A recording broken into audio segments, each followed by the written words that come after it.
Prologue. The Jester's Escape. Yuki Kagurazaka is a genius. Even back in his original world, Yuki had a special power, a sort of supernatural observational force, one you could call psychokinesis. He was born with this power, but he never felt any urgent need to do something with it. After all, he knew if he told someone about this power of his, he'd be made into a spectacle. Life was thus rather humdrum for him, but he enjoyed it well enough. His parents were kind to him, and he had a decent number of friends. He never found it hard to scare up some money when needed, so he had access to basically anything he wanted. He had absolutely no complaints. But one day, Yuki was befallen by sudden misfortune. Right when he entered middle school, his parents passed away in an accident. It wasn't their fault. Their car was hit head-on by a truck driver who fell asleep behind the wheel, and they died instantly. Only Yuki, sleeping in the back seat, survived. He thought it was unfair, of course. He hated the driver who caused the accident, but there was nothing he could do about it. Japan was a nation of laws and regulations, and personal revenge wasn't part of that picture. The ensuing court case revealed a number of things. The transportation company the truck driver worked for had bitten off more than it could chew. They put the brunt of that on their field employees, who toiled on even though they knew they were overworked. The driver, too, was a victim here. So, was it the transportation company's fault? Well, the facts didn't paint a clear picture there either. If they turned down a job from a big firm, they might not have gotten another order from them again. It wasn't easy to say no to a long-time client.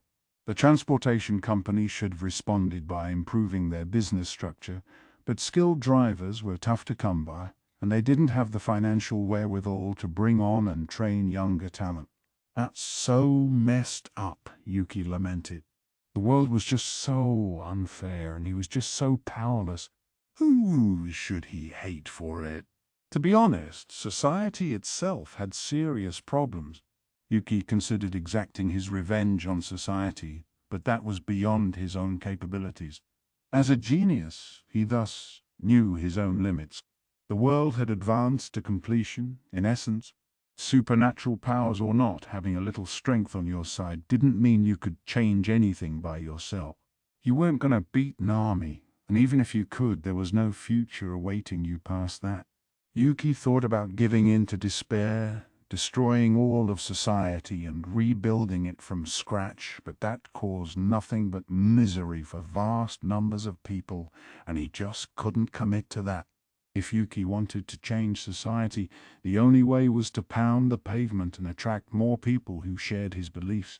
He could then become a politician and improve his nation in his own image. That was the only plan Yuki came up with. A long, patient path. One that was possible if he really put his mind to it, but it'd only bear fruit decades into the future. Yuki was at an impasse, and before he made his decision, he wound up traveling between worlds. But whether this was a stroke of fortune or misfortune for him was another question entirely. It was the sheer malice of the demon lord Kazalim that brought Yuki to this world. Kazalim had lost his physical body, retaining possession of just his spiritual one, but he still hadn't lost his powers as the Curse Lord. He was biding his time, making the necessary preparations to resurrect himself, and he'd execute his plan only when he summoned a body suitable for his spirit. Of course, he carefully examined the constraints he'd put on this summoned target. Failure was absolutely out of the question for this ritual, so he'd use his powers of domination to carve a cursed seal before the summoning. The summoned target's heart and mind would be crushed, completely unaware of what happened. Kazalim would then seize the power within their soul, snatching away the body and resurrecting himself. Kazalim's sole mistake was summoning Yuki for this ritual. None of the curse-driven magic the demon lord tried on him worked. With his genius-level talents, Yuki quickly surmised how this world operated. In the midst of the journey, he obtained all the powers he wanted, the powers to change the world. It was pure, unadulterated energy, a power from the soul that he could alter to his liking. The name of it, the unique skill initiator. He had told Rimuru that he lacked any special skills, but that was a bald-faced lie. The first thing he initiated with this power was anti-skill, the ability to cancel out anything hostile coming his way. That immediately foiled Kazalin's scheme. Not only was Kazalin defeated, but he even had to capitulate to Yuki. Now Yuki found meaning to life in this world. Here, it was eat or be eaten. The laws governing civilization were still incomplete, and it'd be a while until they even approached perfection. Therefore, it was left to him to become this world's leader, and guide it in the right direction. Yuki had decided to tackle this unfair world head-on. It was a challenge that drove him forward. This world was his for the taking. Yuki had escaped the chaotic scene at the cathedral with his 3 servants, Laplace, Footman, and Ter. The group promptly tried to flee the Holy Empire of Lubelius. They considered staying nearby and gauging the situation, but ultimately decided that remaining there was too dangerous. The berserk hero Cronoa wasn't the kind of pushover Yuki could control. She was a fearsome figure, one who saw any living, breathing being in sight as her enemy. Granville must have known that when he offered to fight alongside Yuki. He hated to admit it, but this time his enemy had the upper hand. What a travesty, though, eh? We finally gave the Demon Lord Luminous the slip. We were one step away from nabbing the hero, the greatest weapon anyone could hope for, and now look, Laplace lamented. Oh, ho, ho! Footman chortled. Her strength was nothing I've seen in this dimension. It is a pity we couldn't bring her to our side, but against her, everybody there would have been killed. No, that was the logical conclusion, but Yuki wasn't sure things would go that easily. Yeah, who knows? 'Cause in the end, the Demon Lord Rimuru's a freak of nature, huh? And Luminous and Leon were on site too, so we're talking 3 Demon Lords and a small army of decent magic born. No matter who won, it sure wouldn't surprise me, Laplace replied. Precisely, said Tyr. Granville is a former hero himself, so he's quite strong too. I can't even fathom who would come out on top. Laplace and Tyr weren't as optimistic as Footman. Like Yuki, they were also contemplating a possible victory for Rimuru's side. Certainly for Yuki's purposes, Cronoa annihilating everybody on the scene would be the best way to end the day. That rub-out Rimuru, a tremendous nuisance. Granville, a pain in the arse. Luminous, a likely future threat to him. And even Leon, the nemesis of Laplace and his cohort. With all of them gone, the West was as good as under Yuki's control. And while Cronoa would still be a handful, she wasn't that scary to him if she lacked any sentience. For all he cared, they could just bait her with some monsters and banish her to the other side of the desert or something. If an adversary was all strength and nothing else, Yuki wouldn't even see it as a threat. That was why he hoped at least to find out who survived, but no, we were right to run. If we got involved, I don't think any of us would have come out unscathed. And besides, his instincts told him something bad was about to happen. They needed to figure out their position in this free-for-all, if only so they could form a strategy, but Yuki trusted his instincts and chose to flee anyway. If Cronoa was defeated, the surviving Demon Lords would no doubt be openly hostile to him. Rimuru had probably noticed Yuki's betrayal by this point. He couldn't talk his way out of that any longer. With this defeat, they had lost their base of operations, their position, and everything else in the West, and all, Yuki thought, because he was foolish enough to fall for Granville's offers. He was thus willing to accept this result as his just desserts. That was why, when it was time to flee, he didn't hesitate for a moment. This firm decision-making acumen was one of his greatest assets, and it had seen him through some difficult spots time and time again. Yuki assumed this would be another one of those times, but he soon came to realize how sorely mistaken he was. Suddenly, as Yuki's group quickly traversed the landscape, a single man stood before them, blocking their path. Next to him was a blue-haired girl whose beauty immediately drew your attention, wearing a dark red maid outfit that looked extremely out of place. Ah, Who are you? Yuki froze, sensing the danger. The man ignored Laplace's question, his eyes transfixed on Yuki. Nobody else mattered to him. Ho. If you mean to get in our way. Footman took a step forward, ready to eliminate this duo. The next moment, he was sent crashing to the ground by a new figure. Another girl, wearing the same dark red maid outfit as the blue-haired one. This girl's hair was green. She was none other than Misery, who had been on assignment in Inglesia until a few moments ago. The appearance of Testarossa put an end to that mission, so she flew over. And with Misery here, the blue-haired figure must have been Rain.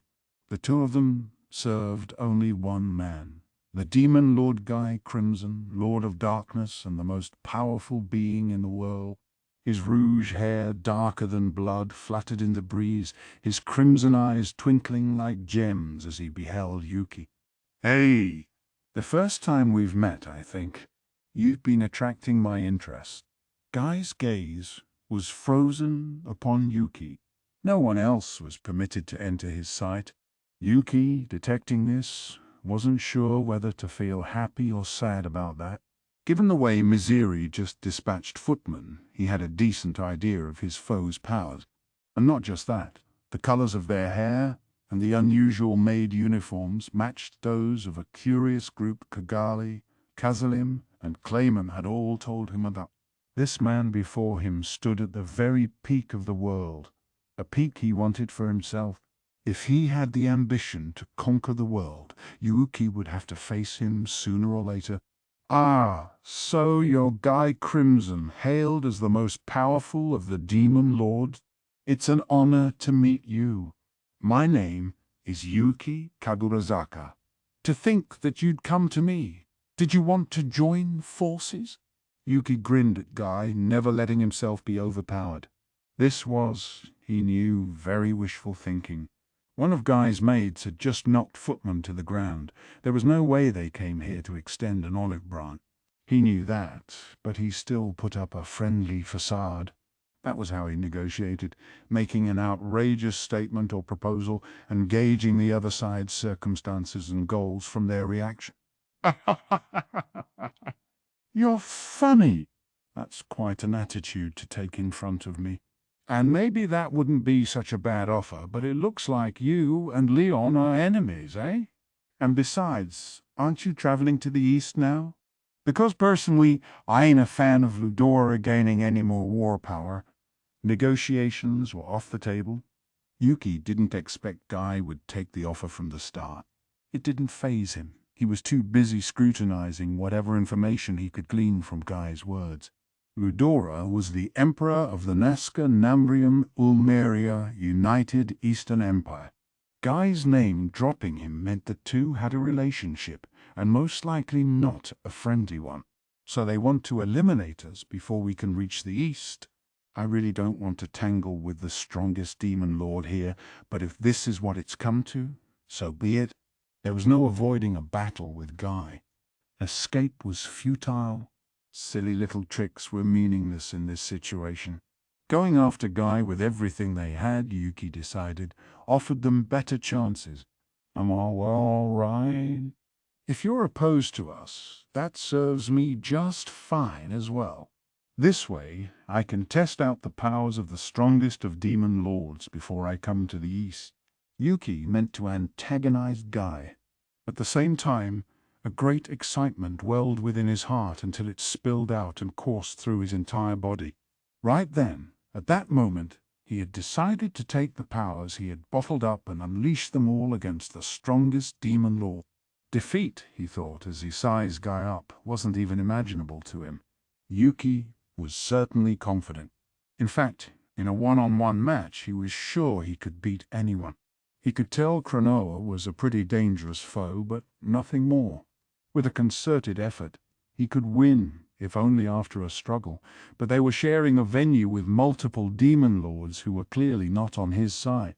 Leon, luminous. Even the incredibly soft-hearted Rimuru had likely noticed Yuki's true intention. Rimuru had realized some time ago that Yuki was his enemy, but that actually benefited Yuki back at the cathedral. Had he tried using Rimuru to his advantage, Yuki would have fallen into a trap. Yuki didn't know that at the time, but either way he had the right idea about Rimuru now. Yet with all his confidence, not even Yuki was stupidly bold enough to take on 3 demon lords and Cronoa simultaneously. He didn't need his instincts to tell him that retreating was the best option. Now though, this was different. The man standing in front of him was all the warning he needed, and once he realized that Yuki resolved to handle matters with everything he had, Guy flashed a bemused smile. "Oh, you think you can beat me? Well, kinda.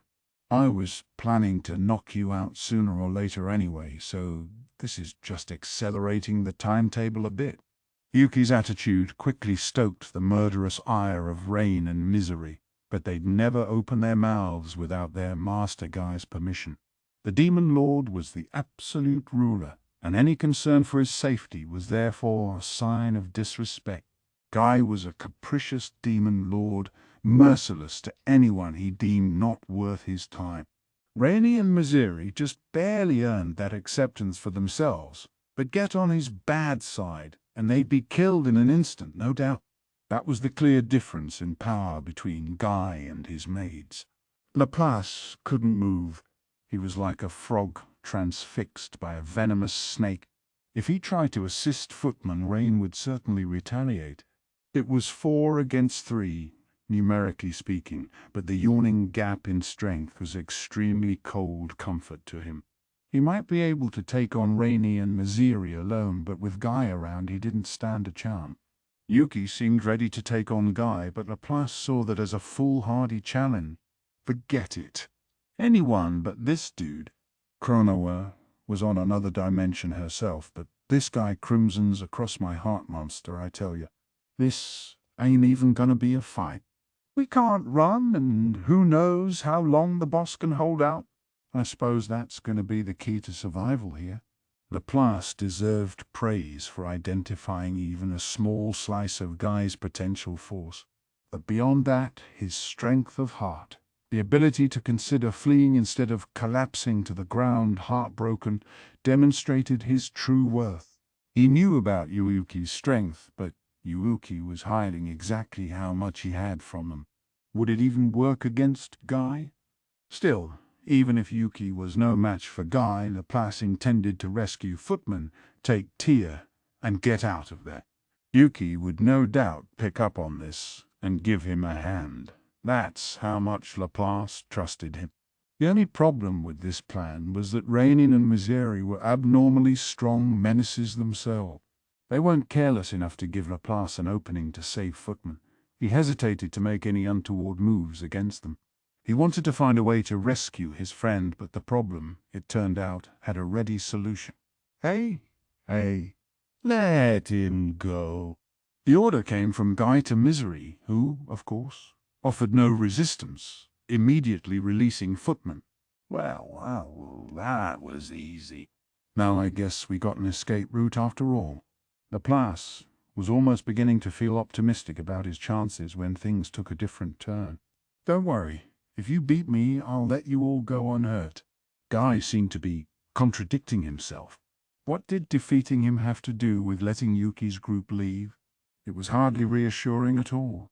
Thus, distressed and depressed, Laplace decided to just watch the proceedings, praying for Yuki to win. Yuki was the first to act. His supreme confidence, driven by the firm belief that no magic or skills worked on him, led him to unleash a kick on Guy. It was a sharp, heavy kick that seemed to shift halfway, its trajectory veering in midair before finally landing hard on Guy's head. But it was Yuki's face that wound up wincing. He's sure so solid. His anti-skill worked against all things, penetrating the defenses of any foe. But despite being directly attacked, Guy stood there, totally serene and not demonstrating an ounce of pain. There was no trick or trap involved. It was just that Guy's body was more solid than diamond itself, and the mix of toughness and flexibility was a truly ominous threat. That's just how Guy was. That barely triggered an itch. Some battle this is. Humor me a little more, would you? 'Cause otherwise I'm killing all of you. With a smile, Guy conjured flames in his right hand. It was the elemental magic napalm burst, a searing fire reminiscent of a dragon's long, twisting form. At a temperature of several thousand degrees, it could instantly vaporize any human being, and now those draconic flames were wrapping around Yuki's body. "You're wasting your time with magic?" Yuki shouted, trying to throw the self-satisfied Guy off guard, then leapt away, a chill running down his spine.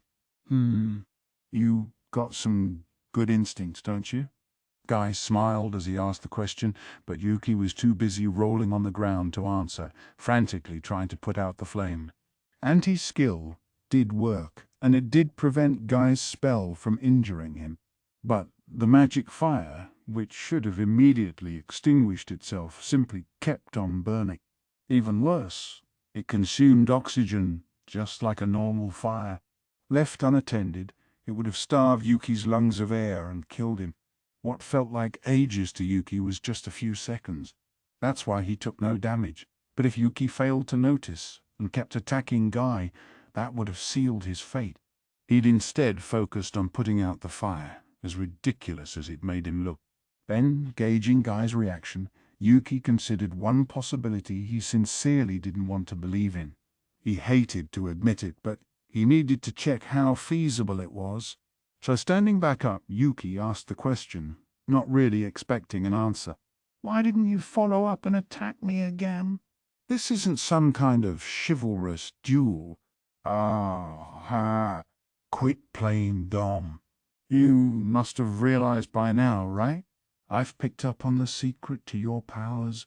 I knew it, mused the disgusted Yuki. His anti-skill was omnipotent, capable of annulling all forces, but when faced with the sort of arts that fused magic together with skills, he couldn't cancel both at once. That was the only flaw to his skill, and therefore his sole weakness. Plus, no matter how much he could power himself up, Yuki was still just a human being. Perhaps he could generate antibodies to dispatch any poison attacks, but he couldn't go for very long without oxygen. This weakness, one created simply by being a living creature, made Yuki comprehend the extent of his disadvantage. Guy stood there, composed. "See, there's this man I know who can cancel all forms of magic, but if we ever fought, I'd still win." "Why?" "Because he can't cancel out anything besides magic. And as far as I know, there's no way to perfectly block the laws of physics in this world. Put all your focus on one point and you'll open up a hole somewhere else. It seems like your ability applies to skills as well as magic, but..." He looked down upon Yuki, airing his thoughts instead of landing another strike. The detached, casual air was all carefully calculated. It'd be easy to kill Yuki after all, but that wouldn't be any fun. Instead, Guy wanted to break his heart and force him to admit defeat in his despair. He already had him worked out. Yuki's attack told him all about what made him unique, and he had come up with countermeasures. No matter how well he could dispel magic and skills, he was human, and thus eminently beatable. Humans were weak, sporting frail bodies laden with vulnerable points, and it wasn't even worth formulating a strategy for killing them. Even in terms of core physical ability, there was a wide gap between Yuki and the Demon Lord. With Yuki's kick earlier, Guy left only a single small barrier in place as he tried blocking it, but it didn't even leave a scratch. Look at their respective magicule energies, and it was comical to compare them at all. Guy was on the level of a true dragon, and for him, it'd be simple to launch another magic spell while Yuki was busy dispelling the first. But just killing you on the spot would defeat the whole purpose of me showing up. Why don't you try entertaining me while I'm here? Guy lorded over Yuki and taunted him. He wanted to corner Yuki, make him unleash his full powers, and only then would he utterly overwhelm him and claim victory. Yuki, meanwhile, could tell what Guy was thinking, painfully so, but he had no response. The breezy confidence vanished from his face as he coolly analyzed the situation and pondered a way to make it out alive. He was a rare genius, and his genius-level brain told him that the difference in strength was cataclysmic. But he didn't give up, instead mentally groping for any and all alternatives. The only hope he found was that Guy took him so lightly. Yeah, with this much of a difference, I can see why he'd look down on me. But he's also just a tad bit arrogant. Yuki still had some tricks up his sleeve. One was the supernatural ability he was born with. Another was avarice, the skill he took from Maribeth. The third was instigator, capable of creating skills on the fly as needed. With those, he thought he could make it through. Not killing me when you had the chance was a real bad idea. Gathering his breath, Yuki turned back toward Guy. Well, just because you've spotted a few of my abilities doesn't mean you're safe to order me around yet. This wasn't sour grapes. He really believed this. If an opponent became riled up and lost their cool, that made them more likely to commit an error. That was the aim behind his taunting, but as he verbally parried with Guy, he also ran his powers up and down his own body, powers he usually kept bottled up. His spiritual force flowed, focusing itself around his soul, and he was using it to enhance his physical body, from human to enlightened, and from enlightened to saint. It was an evolution, one that lifted him even higher than Hinata, and when it was done, Yuki stopped breathing. A full saint was equivalent to a spiritual life form. Hinata was still too much a prisoner of her own physical body, but Yuki was already a level above her. Respiration was no longer required. Having disposed of his human weaknesses, Yuki was now striking a much stronger present. If you converted his energy stores to magicules, they were now closer to Leons or Luminuses. But Guy wasn't moved. "What a disappointment," he said, wholly non-agitated. "Is that your full power? Then we could duke it out 1,000,000 times, and you'd still never beat me." "Yup, and in that case, let's have some fun." With Yuki's signal, the battle began anew. And then Yuki found out exactly why Guy was considered the strongest being. Nothing but despair ruled over the landscape. Yuki was now sprawled on the ground. Before Guy's overwhelming power, absolutely none of his attacks struck for damage. No petty tricks would work on him. Even Yuki's greatest attacks, moves he spent untold hours honing, failed to land a scratch upon Guy. God damn it! Yuki lacked the strength to so much as stand up. Turning toward Guy and cursing him was about the best he could manage. But his heart was still unbroken, something he deserved high praise for. Laplace had burned the battle into his memory, never blinking once. It makes no sense to me. It ain't that the boss is a wimp. It's that Guy's just too much. Yuki was indeed stronger than Laplace imagined. He had some kind of eerie, supernatural force, and he used it to test out a variety of approaches with Guy. From simple throwing stones to fiery blasts, heavy pressure, and spiritual interference, all were lightly shrugged off.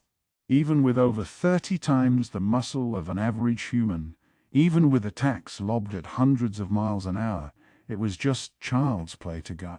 Not even anti-skill, the keystone of Yuki's defense, could fully disable Guy's magic. That's not gonna work on me any longer. As he warned, Guy had apparently found a way through anti-skill. It was a shocking revelation for Yuki. Kazalim and Clayman had taught him much about the 10 great demon lords, including the fact that Guy and Milim boasted another echelon of power. But not even these advisors could have known just how much of a gap there really was. If they had, they never would have endorsed his world conquest fantasy. So this is what a catastrophe-level Guy is like? It was well after the fact, but now Laplace realized there were things in this world that must never be prodded.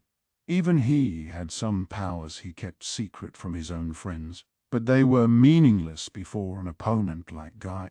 That showed how overwhelming a foe he was. No tactic imaginable could bring this demon lord to his knees. Even Yuki, a man clearly more powerful than Laplace, was helplessly toppled as if he were an infant. At this point, escaping alive was next to impossible. Someone, Laplace concluded, would need to make the ultimate sacrifice. But he kept up his usual calm demeanor as he took a step toward Guy.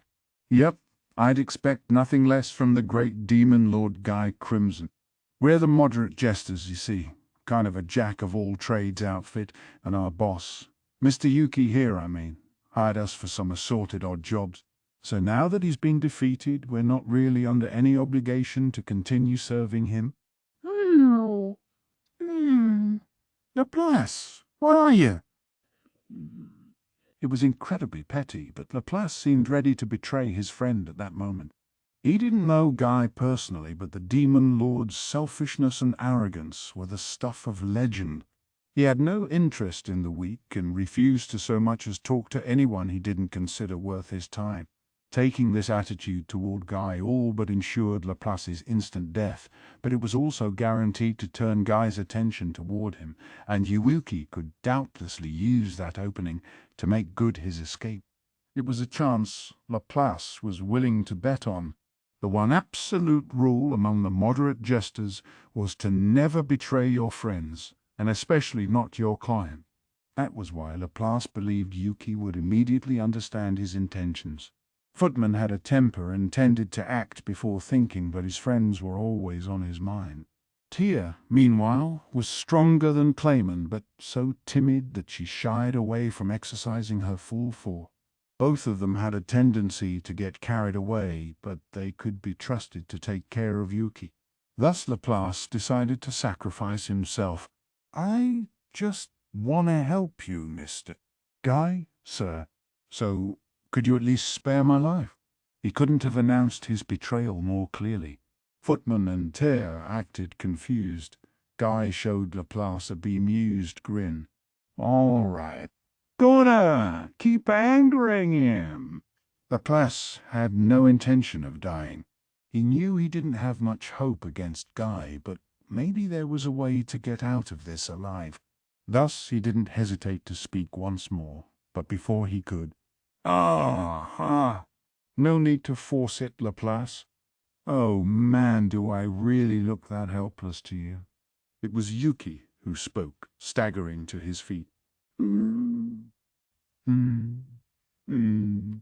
Yuki was prepared to die, but at the same time, he could feel insatiable resentment filling his heart. He was disappointed in himself, and it riled him, and Laplace's words only deepened his anger. No way Laplace would ever betray him. This was all an act, he correctly surmised, a performance made because he trusted in Yuki despite his cavalcade of blunders. That made him as happy as it did sorrowful. If I had even more power. The thought bubbled up from within his heart of hearts. It was a desire nobody could ever answer, but something deep inside him reacted. "You want power? Then take my hand."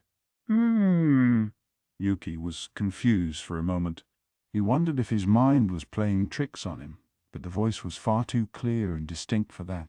"Let me take over, and you'll score the most powerful force imaginable. Even world conquest would be easy as pie, I think, if you took my hand. Now make your choice." The voice's offer made Yuki extremely uncomfortable. "Shut up. I'm me, all right? You're not my friend, and I'm not cheap enough to achieve my goals with the help of someone I don't even know." He couldn't have been clearer. Yes, to him, an ambition this big only gained meaning because he'd fulfill it himself. It was a stance Yuki refused to budge on. The voice fell silent, apparently unsure what to say. And to Yuki, if the voice was gone, it no longer mattered to him. Desperate though this moment was, Something else weighed on Yuki's mind. Guy, it seemed, had some kind of purpose for him. That might have just been because he wanted to enjoy this battle with Yuki, but there had to be some other reason. He did say he wasn't a fan of Ludora gaining any more war power, but turn that around, and if Yuki didn't side with Ludora, let alone the Eastern Empire, then perhaps there'd be no reason to kill him and his friend. And as for why Guy didn't kill Yuki right then. Eesh. I couldn't overpower him at all, but from here on out it'll be a battle of wits, won't it? And rather than forcing such an awful role upon Laplace, I've got a much better chance if I do this myself. Yuki roused his spirits and got back to his feet. Brushing his bangs out of his face, Yuki smiled defiantly in spite of the desperate situation. Yeah, I never thought you'd be that powerful, but now that I've fought you, I'm sure of it. You don't want to kill us at all, do you? What makes you think that? Well, I mean, if you really wanted to, you could massacre us a long time ago. So why did you keep beating me within an inch of my life, but no further? Yuki couldn't have sounded more confident with the question. Anyone would think it an incredibly reckless thing to do, facing an opponent like Guy who had just demonstrated such impenetrable might. But Guy still seemed entertained. Oh, you noticed. Well, you don't need to know why. Yuki shrugged at this denial, but he expected as much. So he calmly moved on to step 2. Okay. I got an offer for you then. An offer? Yeah. If you let us go, I think we can help you out a little. Help me out? Right. I guess you don't want us cooperating with the Eastern Empire, but I'd like you to reconsider that. Go on. What I mean is, if we're trying to conquer the world here, then sooner or later we're gonna have to fight the Eastern Empire. And I just spent the past however many minutes learning how strong you are. I can feel it in my bone. I think it goes without saying that I don't plan to challenge you for a while to come, okay? So it'd be more natural for me to head over to the Empire and take it down first, right? This was coming completely out of left field. It left Footman and Tear in the dust, certainly, and Laplace simply stood there as well, helplessly confused. He had just hatched a plan, was all but ready to die for it, and Yuki, his one lifeline, had stomped all over it. Now, he thought, it was solely up to Yuki's negotiations. The ball was in his court, but his fearless attitude gave Laplace an unstoppable cold sweat down his spine. It's crazy. The premise is just crazy. So why is Guy enjoying this? Laplace was right. Something about Yuki's offer made Guy grin ominously. Are you still trying to challenge me? Of course. I'm looking to conquer the world, remember? And I can't win against you right now, but I'm gonna surpass you someday. You'll see. As roughed up as he was, barely able to keep himself upright, Yuki remained defiant. He maintained his bold stance, as if the thought of being killed for his insolence had never occurred to him. Against someone like Guy, this was absolutely the correct tack to take. If you foolishly tried begging for your life, he'd immediately lose interest, and all that awaited you next was destruction. He may not have realized it, but Yuki had made the best choice possible. And if you four topple the Empire, would that benefit me in some way? Yuki braced himself. They were at the crux of this discussion. He returned Guy's piercing gaze and nodded emphatically. That's right. I don't know why yet, but you don't want the Empire to conquer the West either. Am I wrong? Guy and the Emperor Ludora had some history, that much was certain. It all came down to this. Yuki pleaded his case, mixing in a bluff or two. I've got a lot of enemies to defeat, you know. Yeah, I want to lend a hand to the Empire for now, but I'm not gonna affiliate myself with it. I'll eat away at it from the inside, and I'll use it for my own goals. I see. So if the Empire shares a goal with you, you'll help, but beyond that there's no telling what will happen. And you're thinking about borrowing the Empire's forces to take down Leon and Rimuru? Aren't you, you bastard? Guy sharpened his eyes upon Yuki, seeming to see through everything. There was no taking back what Yuki said. Guy and Leon's relationship was a mystery to him, and there was no way he'd know what Guy thought of Rimuru either. He couldn't know how his words would be construed, but still Yuki made no effort to hide his ambition. That's right. I'll conquer them all, and then I'll beat you last, Demon Lord Guy Crimson. He deliberately made himself sound as brazen as possible. The rest was up to Guy's judgment. Following Laplace's lead would have gotten us killed anyway. Sorry, man, but you're gonna have to play my game instead. He silently apologized to his comrades. It was all or nothing, and Yuki was nothing if not greedy. He was making a dangerous bet. If he was going to survive, he wanted everyone else to as well. But the bet paid off. The moderate jesters, you said? Ha ha ha. Your ambitions certainly are a joke, aren't they? A joker card meddling with all the other pieces in our game. I like it. You're making a pretty convincing offer. You've got courage at least, and for that I'll let you go this time. Yuki never did find out what Guy's mission was. All he knew was that he and his team was safe. Rainy and Miziri voiced no complaints about the decision. As Guy proclaimed, Yuki and the jesters left the scene without further incident. Once Guy was no longer in sight, Yuki and his group headed for the rendezvous they had arranged with Kigali's team. They assumed they were safe now, but nonetheless, everyone wanted to get out of there as soon as possible. The moment they sighted Kigali waiting for them, Laplace turned to Yuki and spoke. Are you kidding me? I can't believe this. All those declarations you made to a living monster like Guy. And, added Tia, you even made him let us all go. I thought we were done for back there. Ho, ho, ho. Well, I believed in the boss from the start, said Footman. You weren't thinking a damn thing the whole time, retorted Laplace. Yuki cast Laplace a sidelong glance, then sat down on the ground, exhausted. What do you want from me? It was the only way we might have gotten out of there alive, and it worked too, so I don't want to hear any complaints about it, okay? The damage he suffered was far more emotional than physical. He went to lie down right there, limbs spread out, and closed his eyes, body language indicating he'd tolerate no further argument. Left with nothing else to do, Laplace and Tear explained matters to the oblivious Kigali. He fought with Guy? I'm amazed you lived to tell the tale. Her first reaction was abject surprise. It didn't take long for it to turn into sheer exasperation for Yuki. Ah, thought Yuki as he felt the breeze against his cheek. It's great to be alive. Then he had another thought. That mystery voice he heard beckoning in the middle of battle. What was it? A split personality of mine or something? No, that's ridiculous, but hang on. I don't think there's some hidden power within me, although I can think of one possibility. His thoughts had taken him to a power he had obtained just recently, the unique skill avarice. With it he figured the more he desired something, the greater his powers would grow.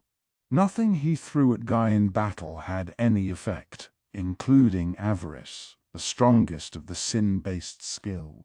The skills, a total mystery. And when it comes to magic and skills, I guess, you can always find something better than what you got, huh? Guy's magic overwhelmed my anti-skill. I need to figure out how that worked.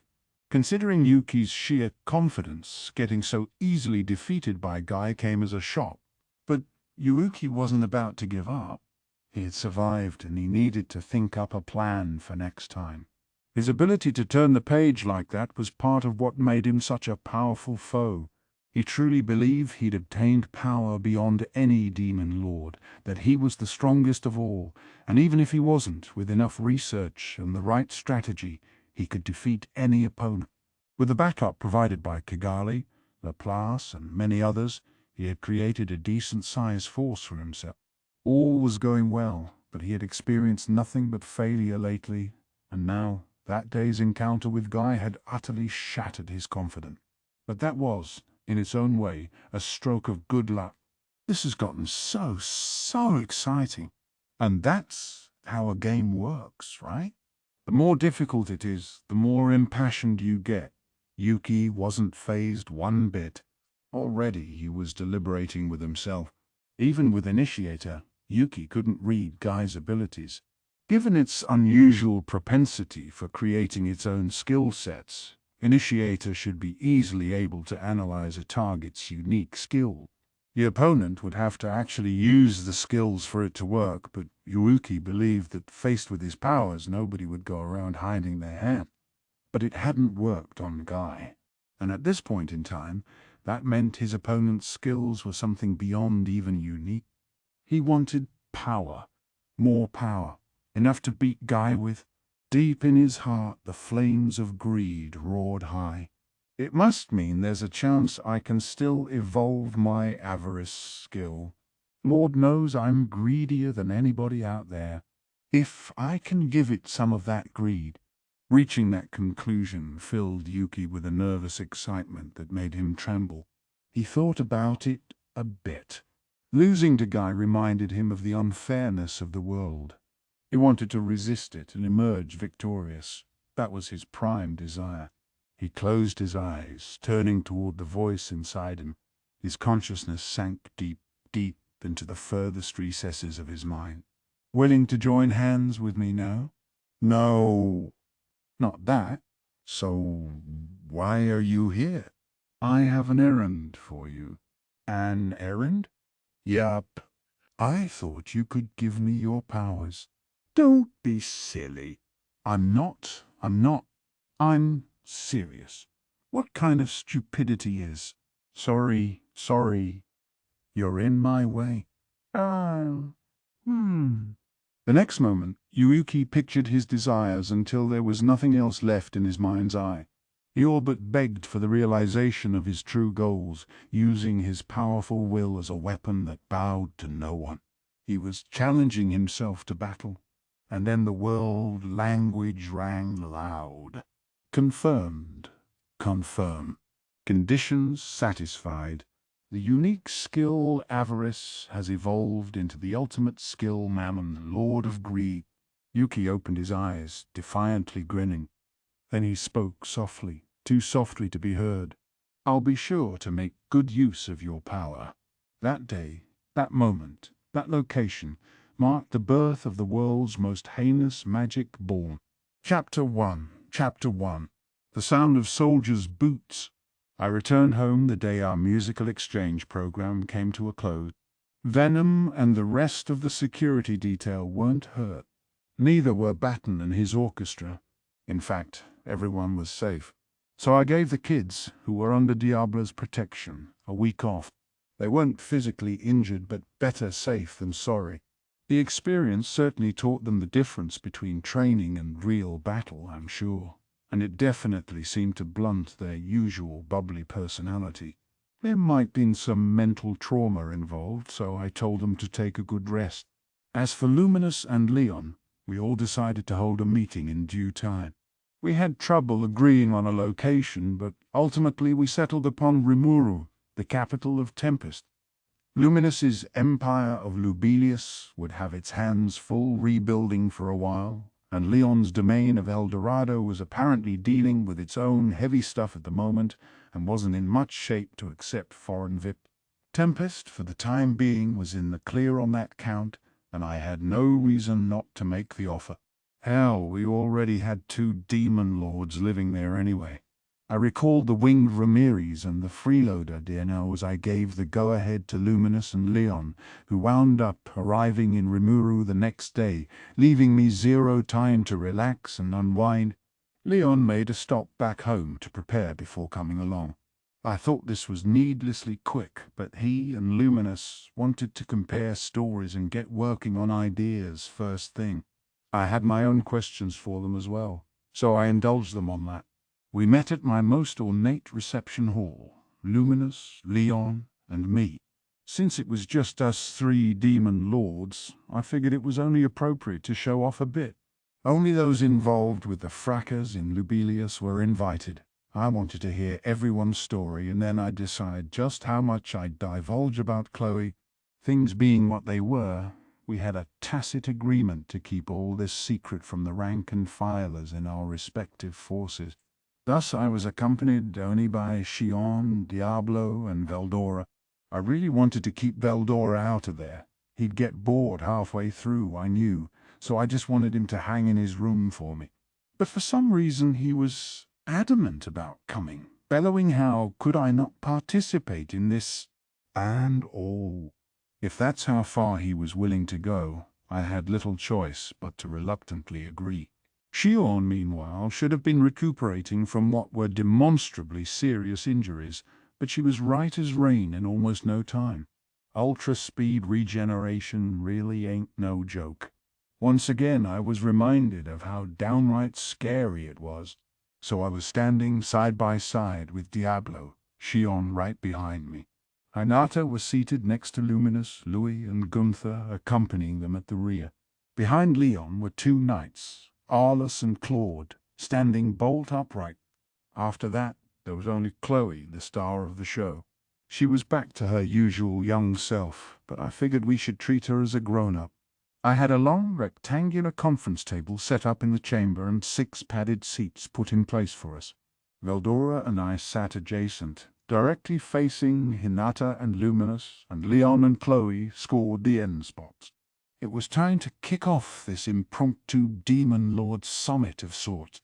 First, I had Chloe explain things, going over what happened in Lubelius, while Hinata added the occasional comment or two. The story was, to put it lightly, unbelievable under normal circumstances, but after the metaphysical experience I'd had, I was completely willing to accept it. And so thanks to Hinata and Rimuru's aid, I managed to escape from my infinite cycle of death and rebirth. Once Chloe wrapped things up, everyone looked ready to respond as they gauged one another. Veldora, never one to read a room, kicked off the debate. So the hero who sealed me away back then was... That's not particularly important, is it? I certainly didn't think so, but then Hinata replied, that was me. Now we're tied 1-to-1, aren't we? Isn't it nice getting to taste defeat for a change?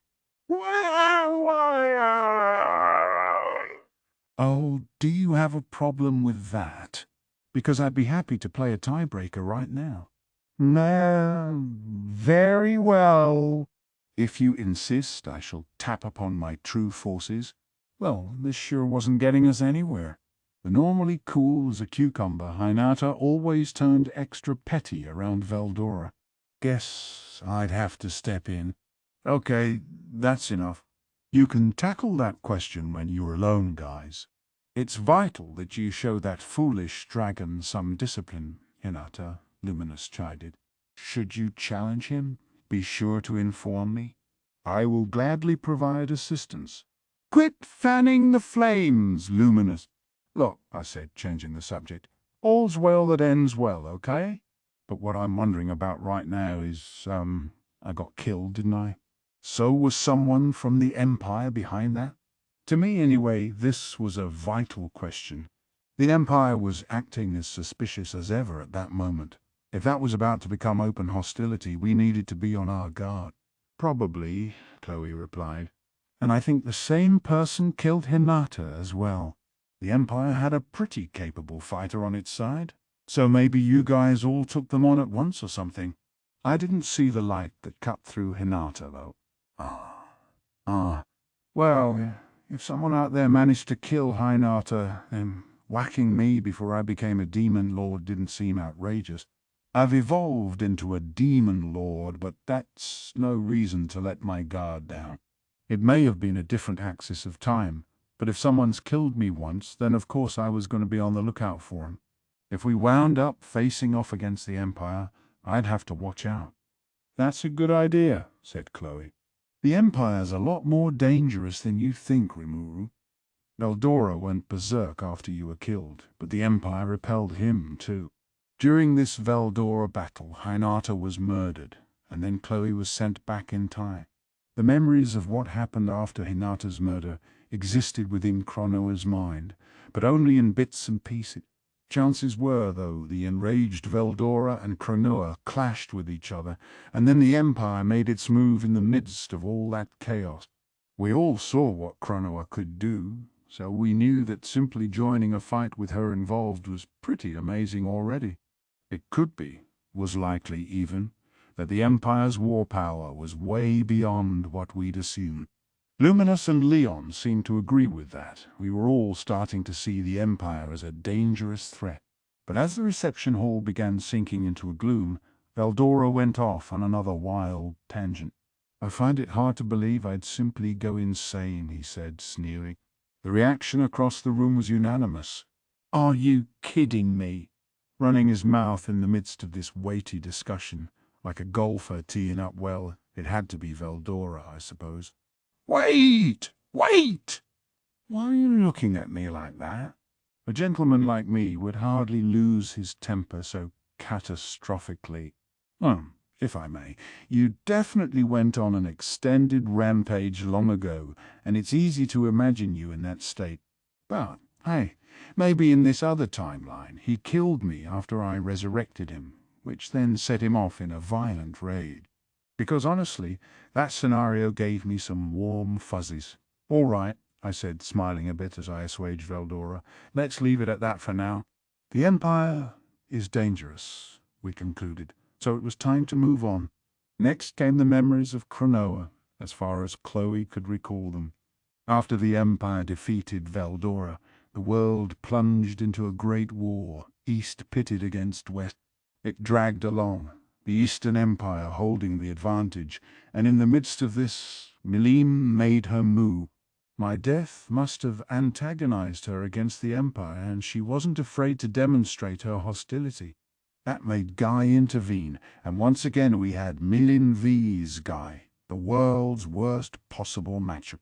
Dagrel and Luminous also clashed on the battlefield, apparently spreading the flames of war further. At this point, Chronoa fought against someone and lost her life. She had sped into battle, fighting as far as her spirit could take her. All that remained was her will of destruction, so she was mowing down the big and powerful left and right. As a result, she didn't remember who finally bested her. And only so many people have what it takes to beat Chronoa, huh? Guy, I'd imagine. It could only be Guy. Luminous and Leon immediately replied to my musing, and I agreed with them.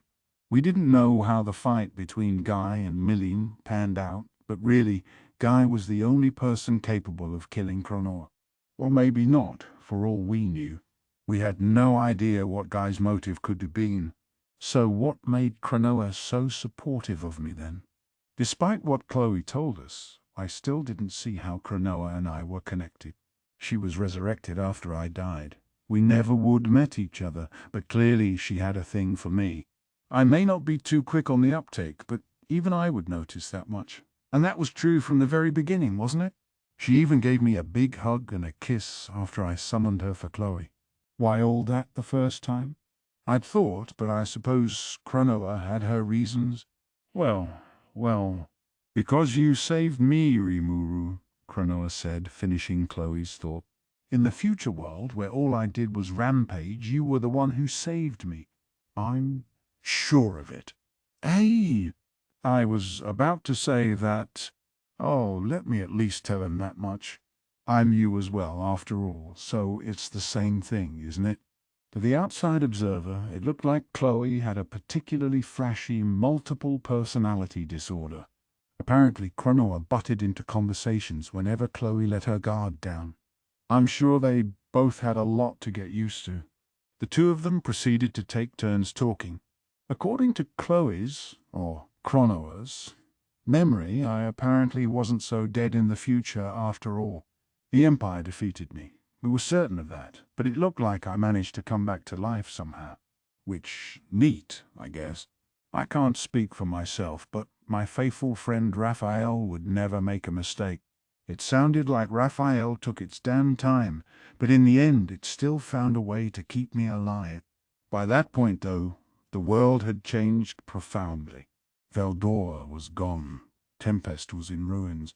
A massive war had erupted between East and West, and demon lords were waging bloody battles for supremacy over one another.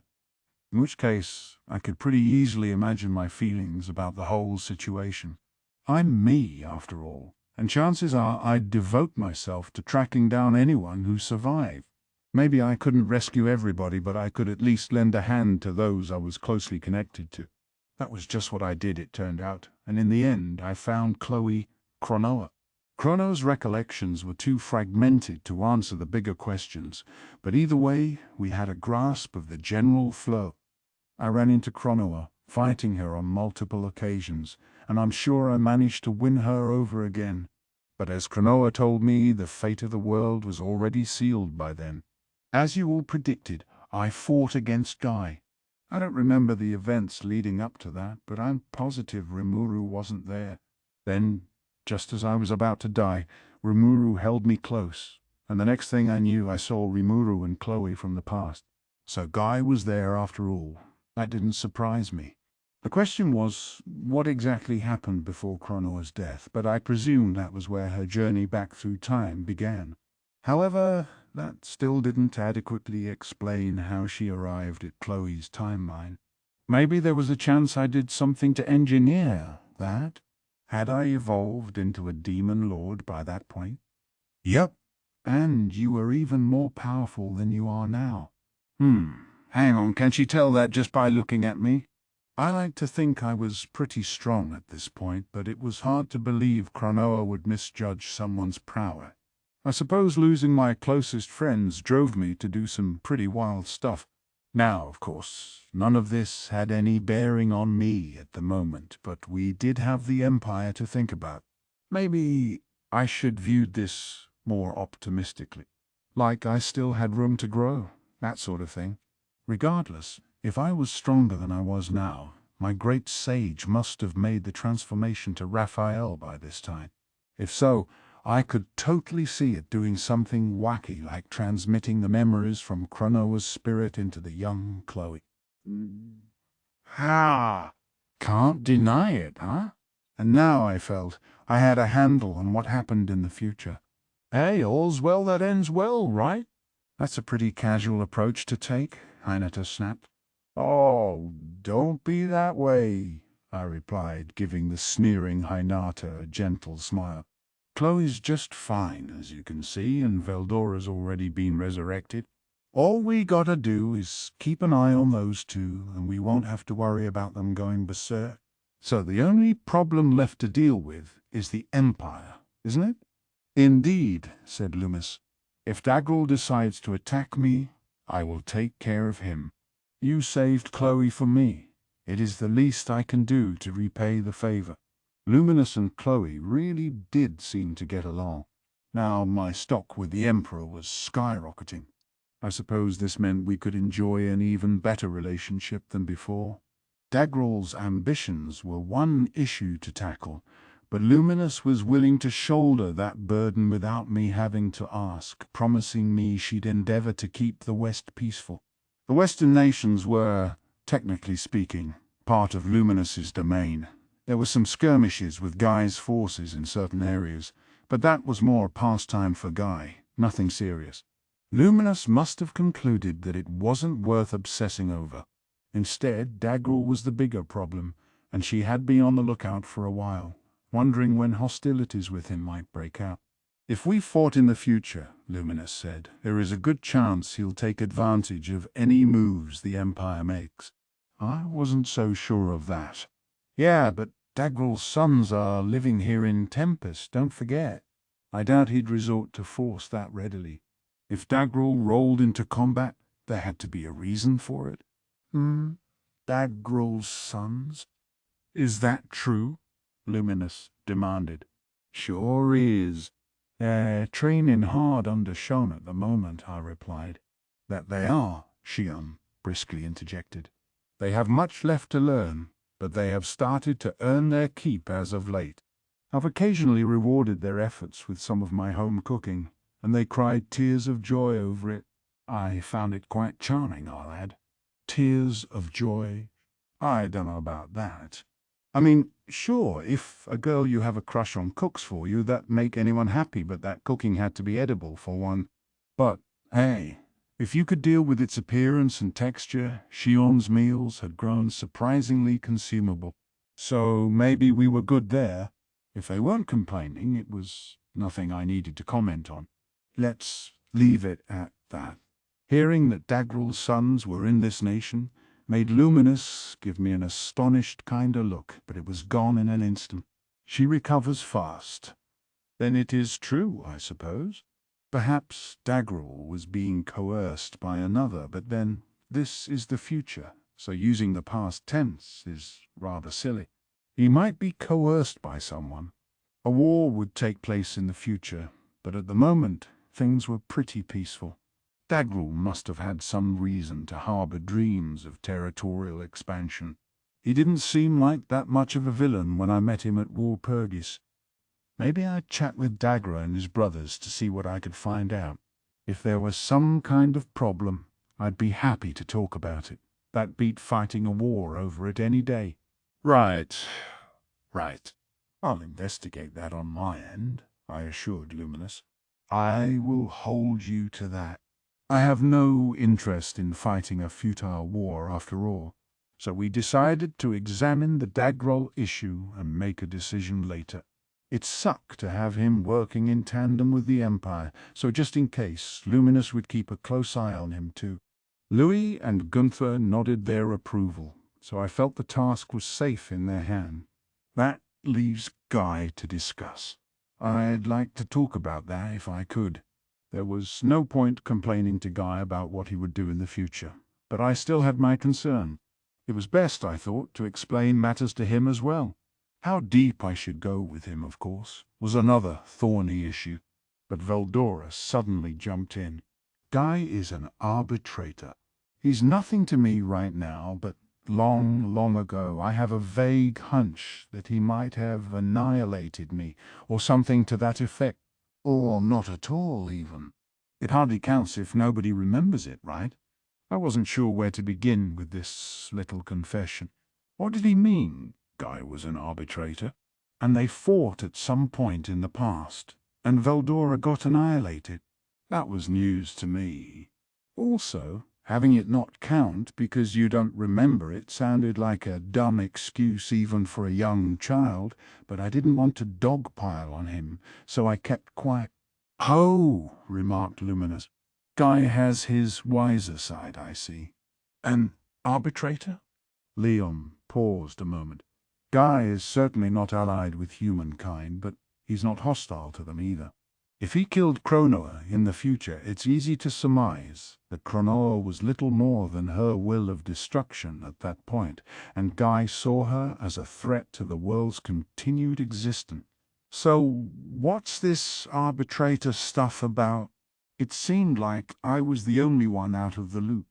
An arbitrator, Luminous explained, is part of a separate system from heroes and demon lords. Their mission is to prevent the destruction of the world. It is said they speak for Veldanava himself, the creator and Star King Dragon. Indeed. The Star King, my elder brother, created this world, and he set up this system so nobody would go around ripping it apart. And so Veldora was annihilated after trying to do just that. Now, it made sense. It proved that the true dragon definitely did wake back up at that point in the future. I wasn't so sure Veldora lost his memory of it, but I was better off not bringing it up. So that's how it is? In that case, I don't think Guy's likely to target Chloe right now. I mean, I remember Cronoa going crazy, and I don't have any personal thing against the Demon Lord guy, so Hinata and Chloe seemed convinced as well, smiling as they chatted about this. As long as nobody went berserk, it seemed like we could avoid conflict with Guy.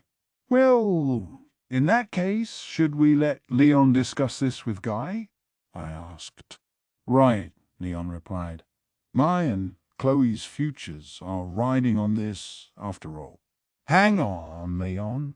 You're not involved in this. Chloe, with all her innocent, childlike looks, could be downright scary when chiding Leon like that. I felt kind of bad for him. Leon was this really handsome, cool-looking dude, but I guess he got the villain treatment a lot of the time, as his entire relationship with Shizu attested to.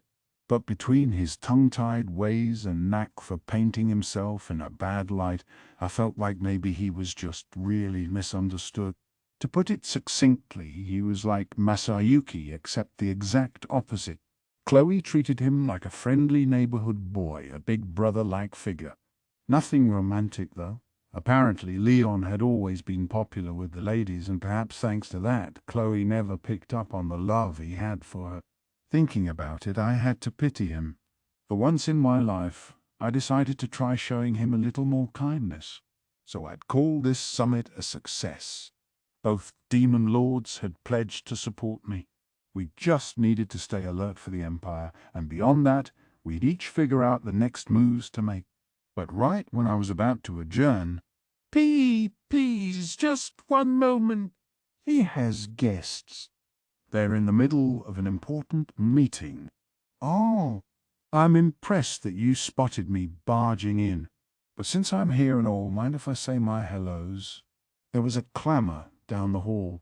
That voice, that pompousness. It had to be Guy, the strongest of all demon lords. He had made it this far in without me noticing, and only a very small number of people could do that. Report. No signs of hostility.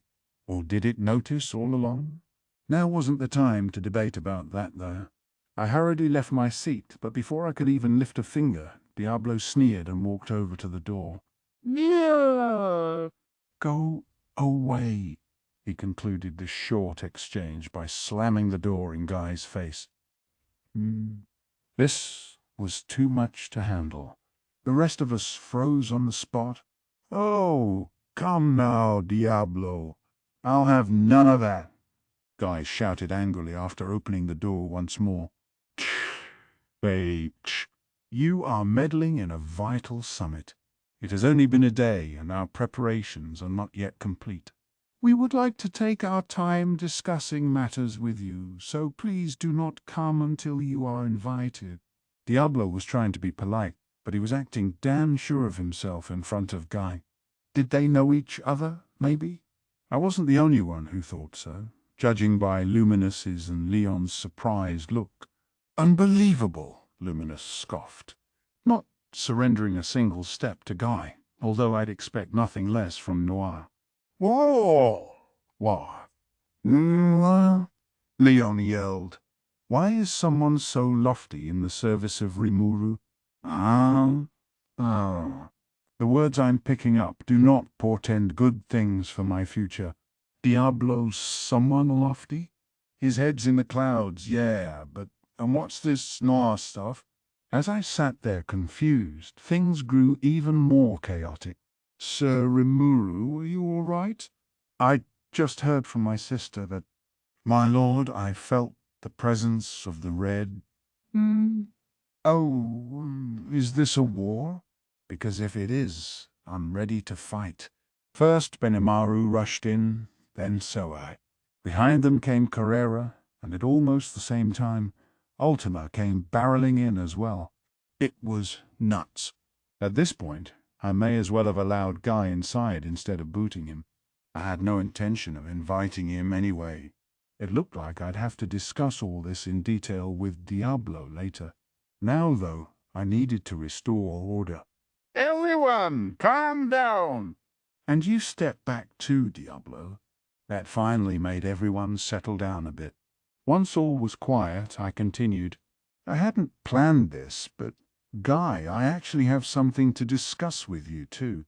If you're here and all, I might as well have you join the summit. You okay with that? Sure. Perfect, even. I need to talk to you, too. I'd wanted Leon to handle him, but I guess we had a change of plan. With Guy's permission in hand, I then had to chase everybody else out of the room. Okay, there's nothing to worry about, all right? I'll call you guys if something comes up, so get back to work for me. Everyone looked amply relieved. I heard some unwelcome grumbling, such as the Red's done it again. I'll stand a chance against him for now, and fuffed. I thought we could start bashing some heads, but overall things were under control. The rest of the rabble were back at their posts. Shuna left to prepare some tea for those of us still in the reception hall. As she did, Leon spoke first. Now what is the meaning of this? Why is Jorn here, of all people? I have a question as well, said Luminous. I presume the other one was Violet, but were my eyes playing tricks on me? I heard she was rather gloomy and spiteful, so I can't be entirely certain. Jorn! Violet, what are these people talking about? Oh, wait! Did you mean Carrera and Ultima? Diablo over there invited them, but they're actually a lot more talented than I thought. I was trying to explain things, but Leon and Luminous didn't let me finish. Carrera and Ultima. Did you give those two names? Simply unbelievable. So Diablo wasn't enough for you? You've brought even more primals under your wing? Leon was on his feet and shouting. Luminous looked completely out of sorts. Both of them fixed me with piercing glares. Yeah, isn't it crazy? That's partly why I'm here, so I can grill him about what he's up to. Even Guy was spouting nonsense at me. And I mean, what was I supposed to say? As I floundered for a response, Shuna brought in some tea on a cart. We all fell silent, not wanting to get in her way. A pleasant aroma filled the chamber, helping us regain our calm. My mind thus cleared, I tried considering what everyone was saying. The key word here was primal, as stated by Luminous. And that meant an understood. It is one standard for describing demons. Right. I remember having that explained to me. They were defined as first demons and all that. Wait, the first demons. Diablo, you aren't one of the first demons or something, are you? Well, he casually replied, yes, I am a leader of one of the 7 bands of demons among the firstborn into this world. Oh man, I had no idea the demon I summoned when I transformed into a demon lord was something this huge. I knew he was super powerful, but this was even crazier than I thought. You didn't know that? Leon asked me. Incredible, Luminous scoffed. I always thought you had a screw loose, but not to this extent. Leon's and Luminous's gazes were boring into me. But what could I say? If Diablo answered a summon as off the cuff as mine was, there was no way he could have been anyone that amazing. I think I even stunned Raphael into silence. But Diablo's true identity wasn't the real shocker. Raphael seemed surprised that I didn't know about it myself. I suppose Raphael thought I knew all about the primal demons then. But hang on!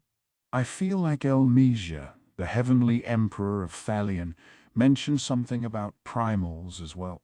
So that was why she warned me so much about them, because she picked up on who Diablo was, and I would have too, if I had paid a little more attention. Hey, this happens, you know. You get an idea in your head and you stick with it. I'm not going to investigate every little factoid I know, and I'm not going to bring it up with everybody I see. And as far as Raphael was concerned, there was no special need to tell me. What a pitfall! Having a dictionary on hand wouldn't help much if you never used it. Raphael had been giving me a lot of helpful advice lately, but not even it could understand what I did and didn't know. No matter how brilliant my partner was, it meant nothing if I didn't utilize him correctly. I sure learned my lesson about that today. Again. Ignoring my surprise, Diablo began regaling the audience with the story of how he met me. Apparently this extended all the way back to me encountering Shizu. She and Diablo knew each other, it turned out, and Diablo happened to be visiting this land when he picked up on the presence of Shizu in her final moment. The idea of Diablo being aware of me since back then was astounding, although I still had no idea what his motivations were. The lower demons in my family accused me of fleeing my post in order to serve Sir Rimuru, an accusation that wounds me deeply. But I took my time. I waited for just the right opportunity, and in the end, I successfully answered Sir Rimuru's call. Diablo flashed a contented smile. So him coming to that summon wasn't some fluke after all. It was inevitable because he planned it that way. I could feel a headache coming on from the shock. What's more, in another wild revelation, Diablo revealed that he was so jealous of Beretta that he tried to purge him without alerting me. However, as he dared to put it, since I had created Beretta's body, he deemed it too much of a waste to damage it at all. This body was handmade by Sir Rimuru, Beretta had scolded him, and if you lay a finger on it, he'll be quite displeased. Truly, this was exhausting me. What a ridiculously long story this was. Someone please stop him, I wanted to beg, but Diablo was talking a mile a minute, and nobody could get a word in edgewise. So I finally spoke up. Diablo, that's enough, all right? We need to continue the summit. Satisfied now? Guy added, backing me up. Enough about you, Diablo. That bum Diano's here too, isn't he? Can you call him over for me? That was finally enough to shut Diablo up. I will bring Sir Diano over at once, Shuna said, bowing and taking advantage of her chance at long last to leave. Or escape, I thought, my heart about ready to give out on me. But I was getting to the good part. Diablo looked eager to continue, but everyone ignored him. If we let him prattle on, there was no telling what he'd say next. Keeping him quiet right then would do wonders for my blood pressure. Somewhere in the midst of all this, Guy had sat down in a chair. Leon's attendants had brought a seat over from the adjacent waiting area for him. How thoughtful of you, he said. Arlos and Claude nodded their appreciation behind Leon. They must have known Guy from before. Otherwise, I'm sure, they'd be too scared of offending him to move at all. I suppose I should have arranged something for Guy, but my brain was running on empty. Having this pair of knights around was a godsend. For all I knew, I could piss Guy off without even realizing it. Besides, the secretary who should have been backing me up was too busy talking his head off, and Shion was frozen by my side in a classic not my problem power move. Sorry to make you handle that, I said to the two knights. No need to worry about it. We understand your situation, Lord Rimuru. You're busy trying to shoo people away from this chamber, aren't you? Allow us to handle this much for you.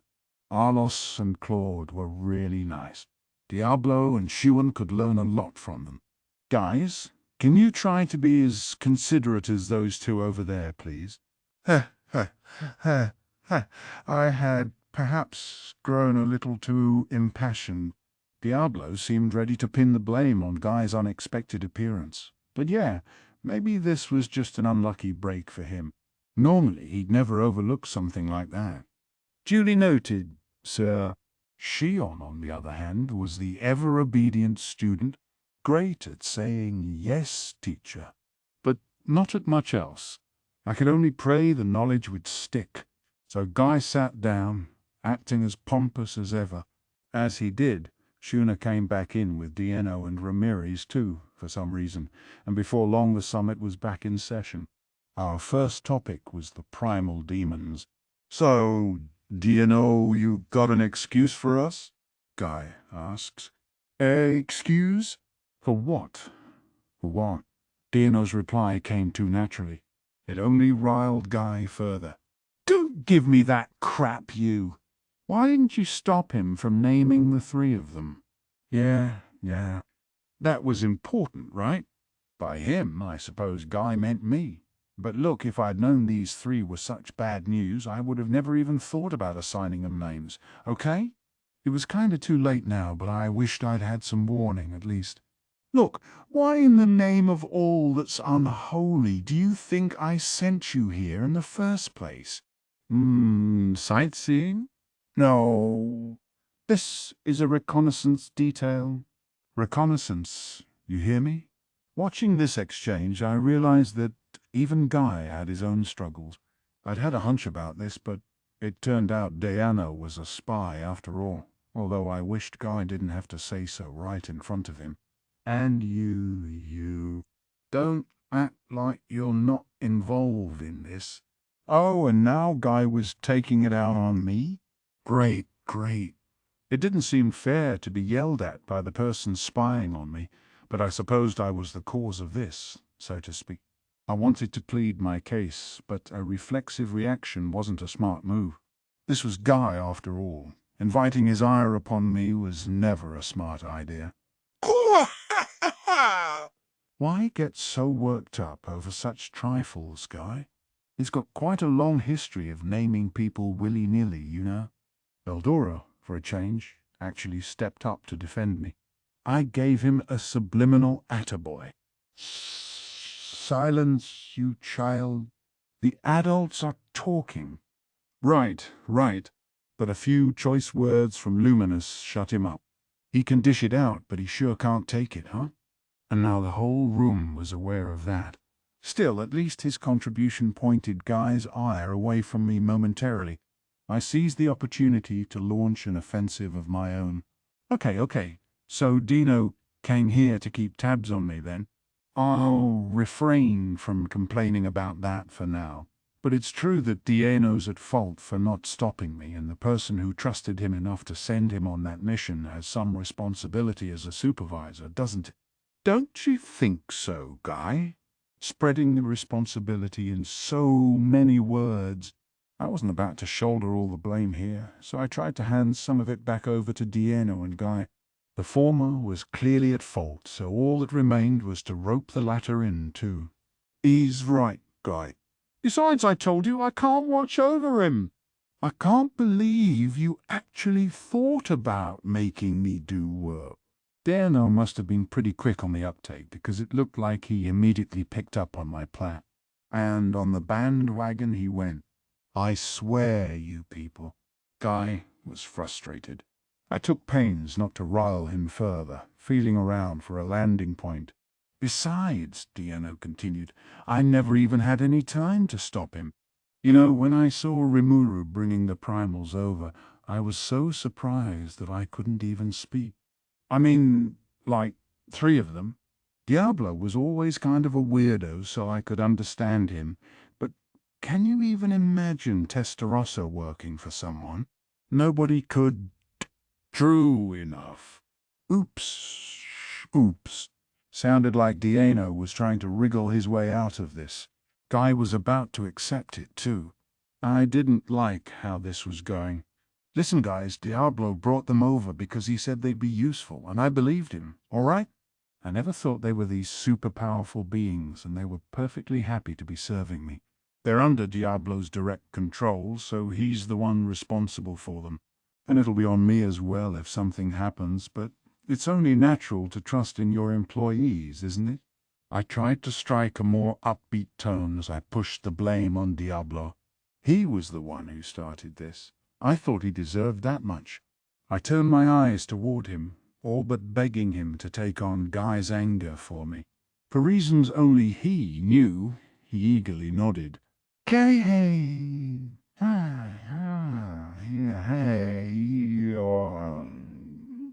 I must be more diligent than ever to live up to your expectations. Guy took one look at Diablo's gleaming smile and fell silent. He leaned back in his seat, clearly fatigued. So this is Diablo's fault? He pompously stated. Well, not his fault exactly. We're kind of victims here too, you know. I hemmed and hawed a bit, Dino faltering as well.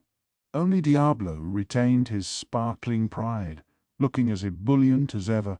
Well, this Guy pointed at Diablo, has been a nutcase for ages now, so I'm not going to whine about that at this point. And Dino, if you can't stop Rimuru, well, circumstances being what they were, I understand that. Whoa, this is getting way out of control. But you, Rimuru, Oh, here we go. Why am I taking the heat? What about me? I couldn't lose my cool here. I had to be bold with Guy, be bold and act like I did nothing wrong. So to keep him from picking up on my indecision, I had Raphael take over primary control of my body. That kept me safe. No matter how much I was panicking on the inside, I'd remain calm and collected on the surface. Don't give me that shit. Guy then proceeded to angrily lecture me.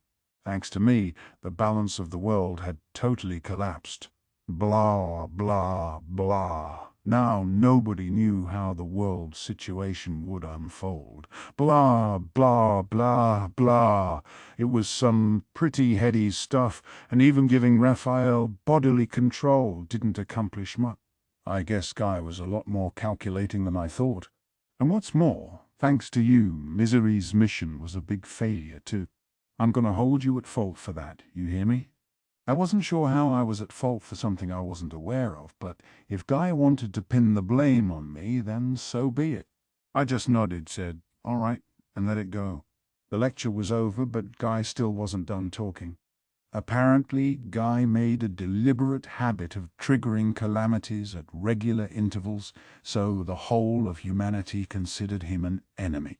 His goal was to stoke a unified fear against an all-powerful foe, keeping humankind from wasting its time with needless internal power struggle.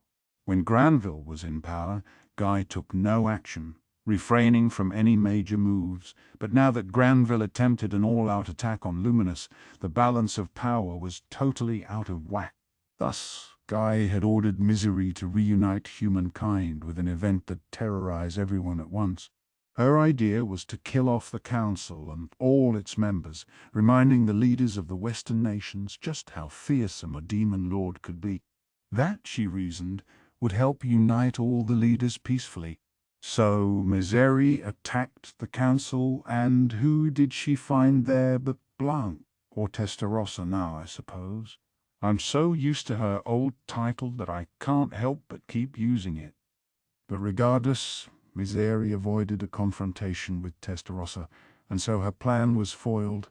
That's all well and good. The problem is, what comes after that? As long as we can't rule over those cunning humans with fear, they're doubtlessly gonna start squabbling among themselves.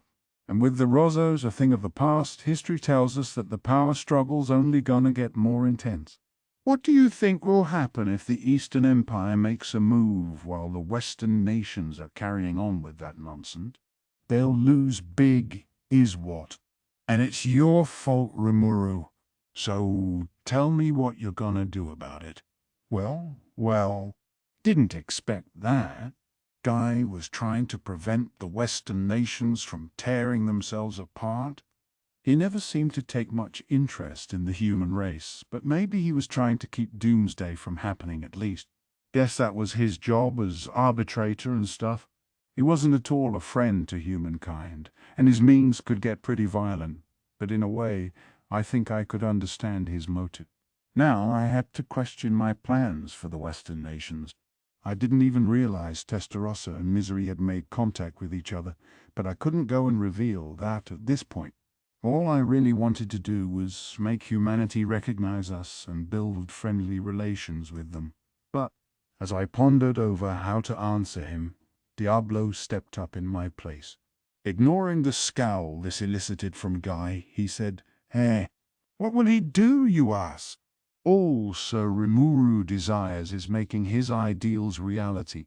I was anxious about what he might say, but it wasn't like I had any concrete ideas. I doubted idealistic arguments would work on Guy, so I counted on Diablo and his supreme confidence to save the day, but I guessed he disappointed me. Huh? He went with the whole lofty ideals argument I'd already dismissed. What do you mean by that? Oh, it's very simple, Guy. I am merely saying there's no point in doing something as bland and uninteresting as terrorizing people. Certainly, they'll be more submissive to you, but it's not making the most thorough use of their ability. Terror, you see, is an emotion that dissipates over time.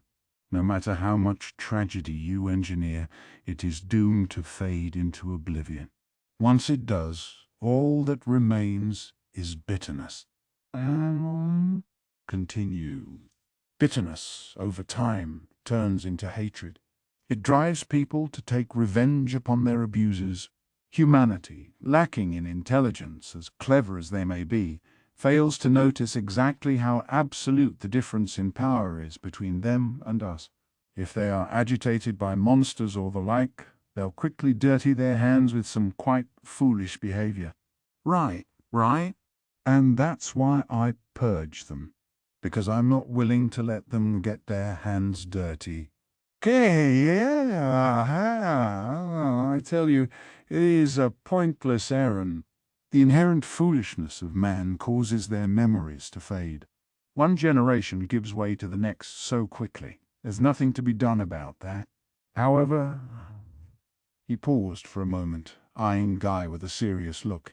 Instead of letting the Rozzos corner the market, if you redistribute the wealth, you can have nations rebuild their relationships while retaining some amount of fairness. That, in turn, creates new economic principles.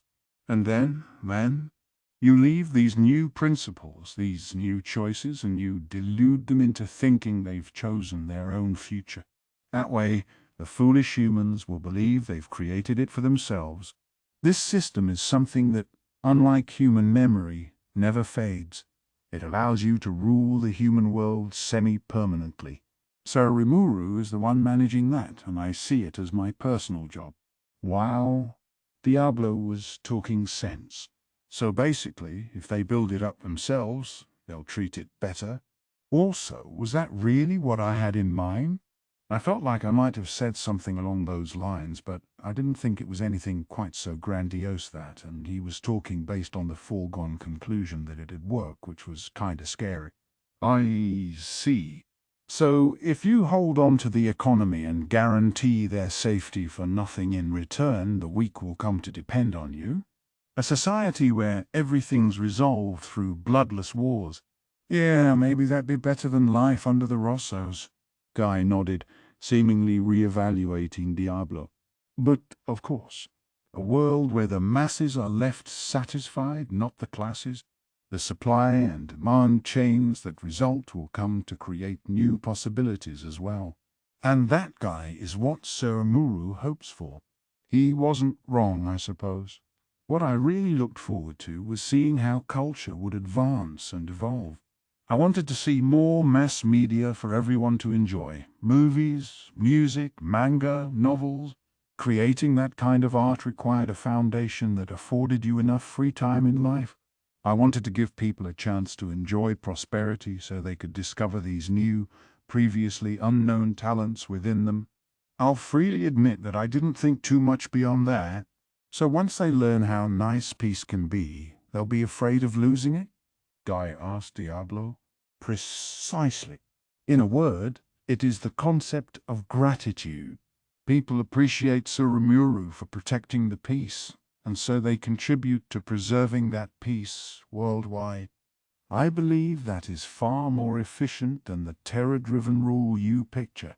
Before I knew it, the two of them seemed to be fully understanding each other. Luminous and Leon listening to Diablo's blueprint for the future, as well as their attendants even. They all looked at me, bemused wonder on their faces. Under that kind of pressure, there was absolutely no way I could tell anyone I wasn't thinking anything like that at all. But if we're going to do that, it'll take a long-term perspective and a lot of intricate calculations, won't it?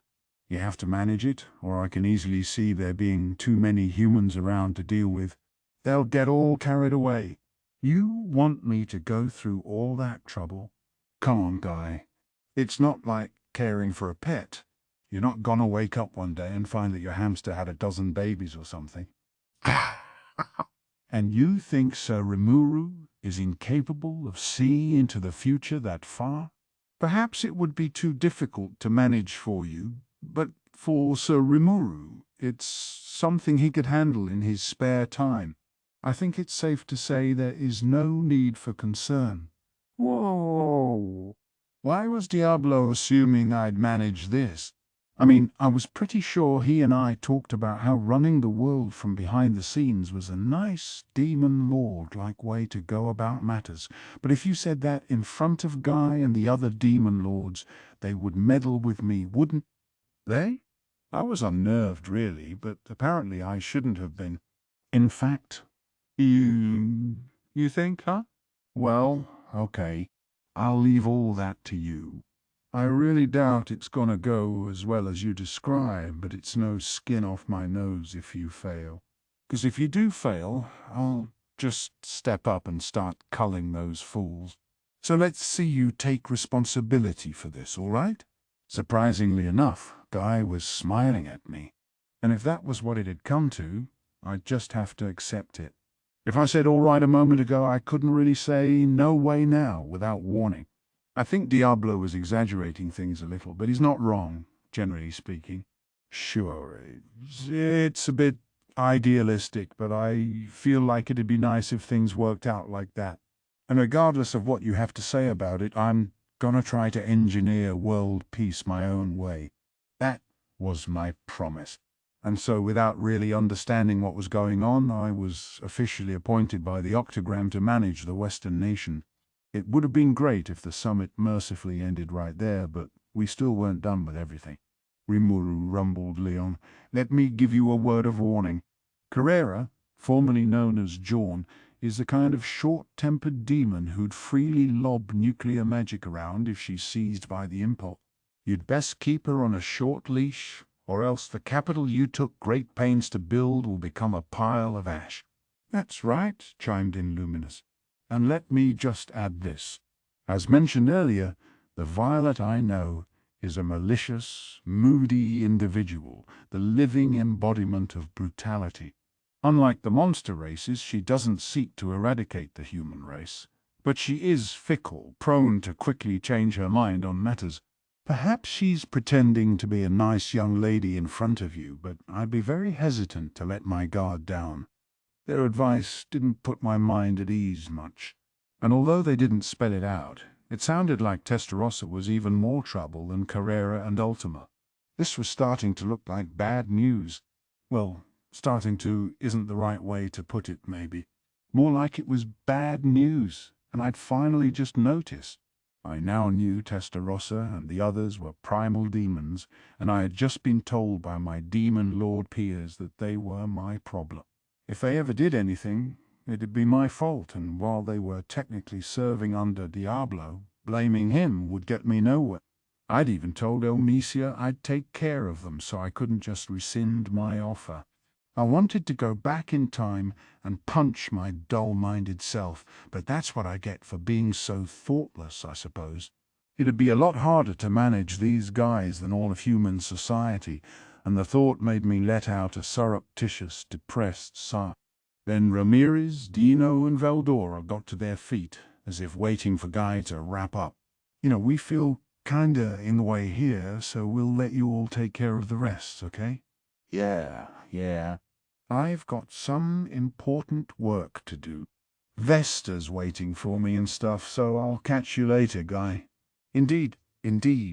And in that case, I will go back to my dungeon guardian duties. A dragon's work is never done. They worked as a well-practiced, synchronized team, clearly trying their best to get the hell out of Dodge. Dino, in particular, was so eager to not get yelled at any longer that he brought up his totally non-existent work ethic. Work. You. That joke's not even funny. Guy didn't overlook that either, making the obvious comment, but Ramirez was ready with a retort. No, he's telling the truth. Dino's my assistant now. I'm serious. Guy's eyebrows arched in surprise. He wasn't about to believe anything Dino said, but if Ramirez backed him up, he'd have no choice. Dino is working? What foul magic did you cast upon him, Rimuru? His amazement was now pointed my way. It was a tough question to answer. I don't know. But in our nation, the rule is that you gotta sing for your supper, and I'm just having him follow that. There's no spells involved. If I had a spell like that, I'd have a lot less trouble. It must have come out in my tone of voice because Guy didn't push the topic any further. So Ramirez and her 2 cohorts scurried out of the chamber. They had just finished the tea and snacks Shuna set out for them, so their timing was impeccable. I'd expect nothing less from them. Fine, then, Guy muttered. I've given my complaints to DML. Hopefully he'll try to bring me some useful information for a change. Again, I really wished he wouldn't muse like that when I was in the same damn room. Being so blatantly alerted about spies in my midst kinda made things hard to deal with. Not that I could tell Guy to knock it off. Might as well look on the bright side, though. It sure beat probing each other out under the table. So I changed the topic. Great. So, did you come all the way here just to ask about Testarossa and the other primal demons? If that was all, Guy would have been heading home by now. But he wasn't, so there must have been something else.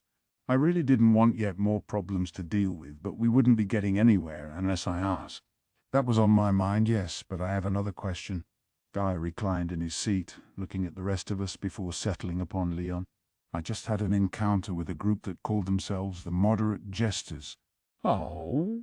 That's the group you had dealings with, isn't it? Guy asked Leon. It is, Leon replied with a nod. Hang on. He just casually confirmed Guy's suspicions, but that was pretty damn important. Wait, so did you see Yuki too? I asked Guy. Not long ago, I ordered Sue to examine the Free Guild headquarters and its regional branches. I was pretty sure our encounter yesterday wasn't planned by Yuki, so I figured he'd pop back to his own headquarters.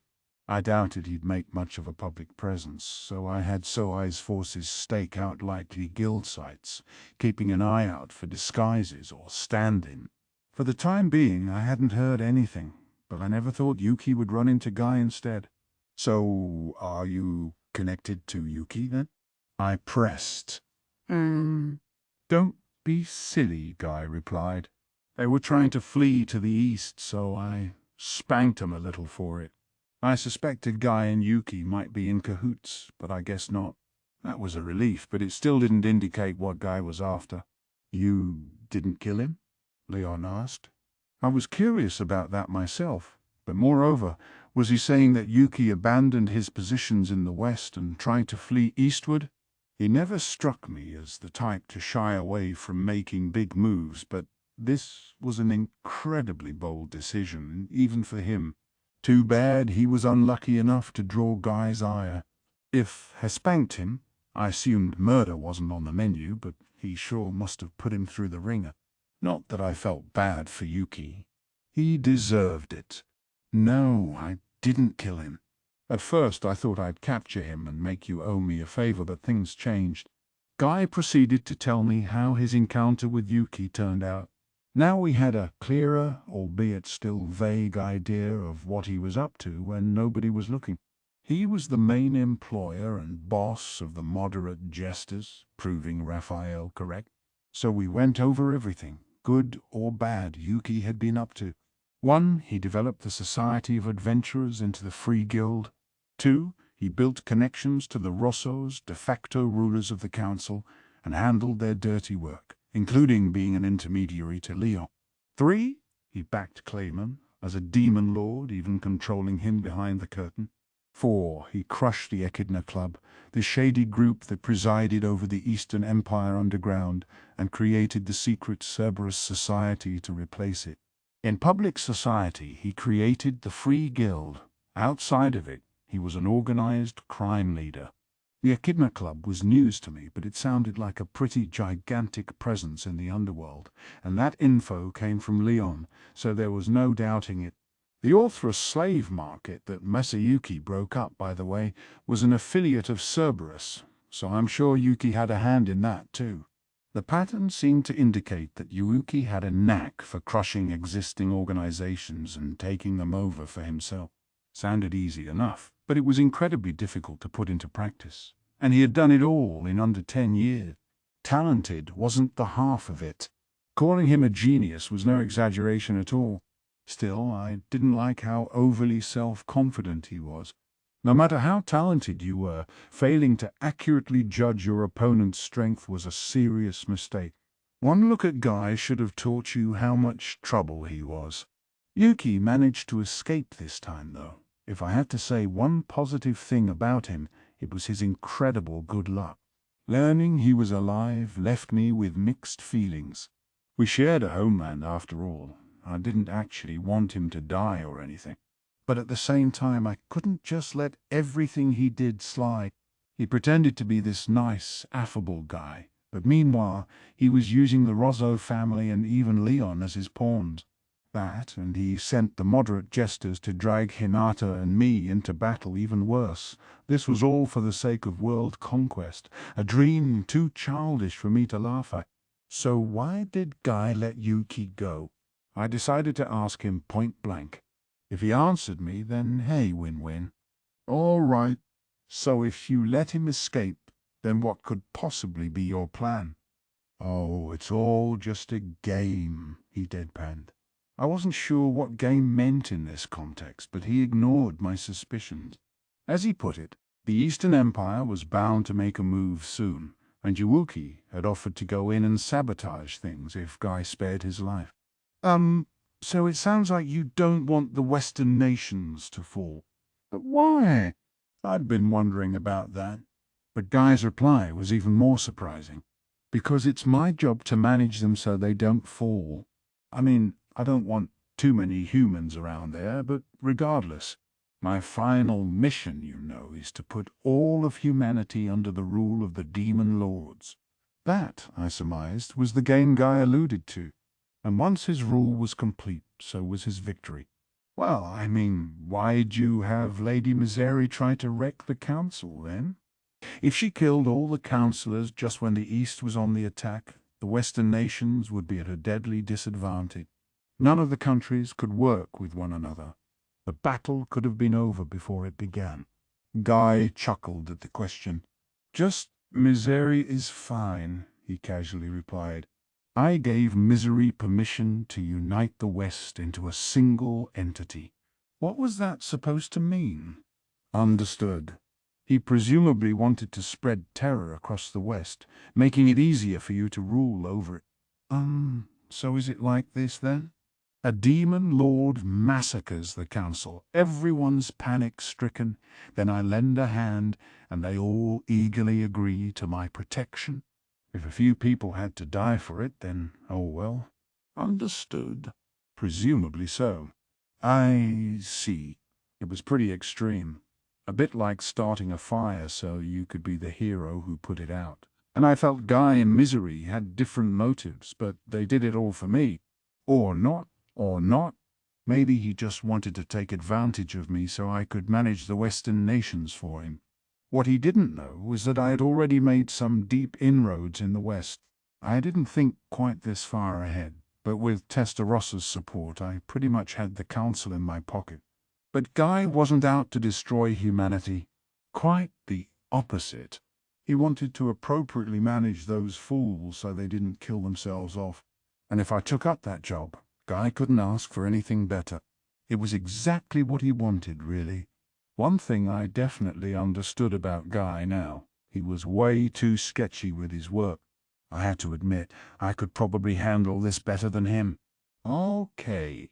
So you don't have any issue with me basically having total control of the West? I said. Not at all. As long as some fool doesn't get cocky and kick up a fuss, I have no complaints. Great, then. This was turning into a much shorter process than I expected, but if that was how the chips fell, then I might as well take over Western nations management. In that case, I'll be glad to accept. And since I am, I'd appreciate it if you could quit messing around in Northern Englesia. From what others had told me, one of Guy's underlings enjoyed causing havoc up north on regular occasions. Razul was the guardian up there, and Shion had just done a fine job killing him, unfortunately. Given the state of emergency, Elmesia of Thalion had sent a team of Magus Knights over to keep the peace. It wouldn't be right of me to thank her for that exactly, but it'd be incredibly selfish to tap her armies again for the same thing.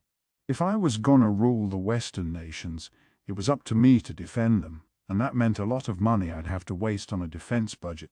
I really wanted to avoid that. The world's not exactly crawling with talent like Razul. No need to worry about that. We can leave such trivial matters to Testarossa as well. Diablo smirked at me, banishing all my concern. But before I could ask if that was really okay, right, yeah, the guys up there could use a breather anyway, I'm sure. They'll all do what they like. Even Guy agreed with Diablo. It made me think about just how inscrutable the thoughts of demons were to normies like me. So as Diablo suggested, I let Testarossa handle all the demon activity in Anglesia. I had a pledge from Guy, and I figured that would stave off any conflict before it started. I was thus now the ruler of the West, but we still had a few loose ends to tie up. So, Rimuru, can I leave you responsible for the Eastern Empire? Luminous's question reminded me of that other issue. Well, if you're saying that the Empire's making a move, do you mean militarily speaking? I wanted to ask, just in case. Guy gave me a nod like this was the dumbest question in the world. Lately, Hinata explained to me the Empire's been conducting a rash of military exercises. It was brought up in the council, too. If she was aware of it, she must have already come up with some countermeasures. I didn't think the Empire was going to stage an army invasion. The 3 routes they had to choose from were all forbiddingly difficult to conquer, so it didn't seem like a realistic choice. There was too little merit in the Empire aiming for the West unless they didn't care about the casualties. Staging an invasion, at the end of it, is meant to be a profitable enterprise. You don't have food or resources or a place to live, so you strike at other nations that do. But if you solve your own problems, there's no longer any need to risk bloodshed. Of course, it's never that easy to solve problems. There's no reason for a wealthy nation to bust their hump over a poor one, so if they're asked to, there's the seed of a conflict right there. That's why wealthy nations keep a standing army to defend themselves. It's important to make would-be invaders think they won't have an easy victory. Nobody's gonna dirty their hands with war if the profit isn't worth shedding blood over. But why else would people want to go into war? Understood. Because of a firm belief they will win no matter what. That's all I can think of. I controlled the council, so I couldn't imagine one of its members betraying me. Maybe then the East developed some amazing new military tech or a battle strategy like none before, or some other ace in the hole. Hinata? I know. You asked me about the structure of the Dwarven Kingdom earlier. Well, it's not impossible to march an army through it. She wasted no time picking up on my intentions. The Dwarven Kingdom was neutral, and I doubted Gazelle would give them permission to pass, but that was the safest route an army could take to invade the West. In fact, I dismissed the notion at first, but is there a chance they'd attack Dworgen first? How shameless. You asked me to investigate that question because you thought so, didn't you? Oh, was Hinata praising me? I'd only thought of that just now, but, oh well, let's roll with it. You knew, huh? Well, if the possibility's there, let's tackle it, I say. I resolved to contact Gazelle and work out a plan. It'd be much more than an annoyance if it happened. A real disaster, in fact, but it wasn't something we could wish away. With Tempest now holding the Council's military power, it was our duty to bear the full brunt of combat. If you weren't around, it would have been Granville and Luminous facing off against the Empire. Guy sounded like it was none of his business now. But the size of the Empire's force was a question mark, and in that scenario, it'd be the Rozzo's combined armies, Hinata's Crusaders, and the Lublia's standing force fending it off. No matter who won, it didn't matter to Guy. So why did he take Yuki's offer then? I could only surmise that he had his own motivations. I suppose that strange word, game, was the key to understanding that, but it's not like he'd give me a straight answer. I'll provide support too, but don't expect me to take orders from you, all right? Said Hinata. I could understand that. Hinata had no reason to oversee the front lines herself. I'm still not exactly sure if this'll turn into war, but we'll figure out something. Hinata, you guys should prepare in case the Empire completely bamboozles us with their invasion. Roger that. And we'll take care of any of their agents disguised as merchants. Her smile was a little frightening as she accepted. But this was fine. Now I didn't have to ask for anything. Rimuru, a troubled-sounding luminous, said, "If you are defeated, it will come down to us to fight. I advise you to do whatever it takes for that not to happen." I could believe it. Between accounting for casualties and repairing their destroyed cathedral, Luminous was in no shape to focus on a war. I should have been happy I got Hinata's support at least. My main concern is whether I can get Yuki's cooperation. Our feud went down to the root. He had the kingdom of Farmus do his bidding, which led to all sorts of horrors for Shion and her four. He was controlling Clayman, and if you turned back the clock enough, he was even involved with the uprising led by Geld in his Orc Lord days. If you asked someone to forget it all and let bygones be bygones, well, that wasn't how people work. Are you worried about us, Rimuru? Shion could be sharp like that sometimes. I wouldn't even say anything, and she could see exactly what conflicted me. Well, kind of. I'm not about to start trusting him out of the blue given everything that's happened so far. In fact, I couldn't trust him at all. And if a war suddenly broke out, there was nothing you could count on less than an ally you couldn't trust. Now that Yuki's gone, I've got no idea how he'll move, Guy carelessly added. Not that I care, really. If you can handle all that for me, then perfect. Hearing that made me decide, finally, that counting Yuki as part of my force was hard to picture.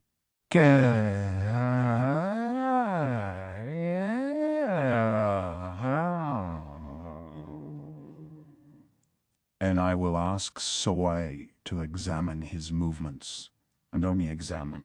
If you could, please. That's enough about Yuki for now. We'd have to see how things went. At the very least, I wasn't going to get all buddy-buddy without an apology. We were running a country here, so depending on what he did, I could imagine us patching things up. But I wasn't broad-minded enough to forgive him in exchange for nothing. Are you good with this, Shion? Of course. I'll crush him if he opposes you, and if he reconciles with you, I'll forgive him after I punch him out. Just don't kill him when you do, I said to myself. Although if she did, I'd chalk that up as an accident. Yuki didn't want to kill me or Shion, so I could guarantee it wasn't on purpose. So we shunted the question of Yuki to the future. Guy had one more thing on his mind. The main thing, in fact. It was about the hero Chloe. I know that Granville's mission was to unlock the thing Luminous here was trying so hard to hide in her domain. I was watching to make sure that thing didn't go out of control, but Diablo was all just leave it to Rimuru, so he decided to travel here to see how things were turning out. When did Diablo say that, anyway? Then I remembered. Diablo did run off for a bit during battle, didn't he? He must have been doing a little unauthorized negotiating. I can't say I liked that, but it turned out to be a masterstroke. If Guy had gotten involved in that fight, there's no telling what could have happened. We were talking about that a moment ago, actually, but now that you're here, why don't I summarize things for you? I decided to take control of the summit and go over everything one more time. I didn't think Leon and Luminous would say anything I didn't want them to, but still, just in case. The really important stuff, Chloe's time travel, the countless loops she's made, that was all best left hidden. Besides, as long as I didn't tell Guy, he had no way of knowing.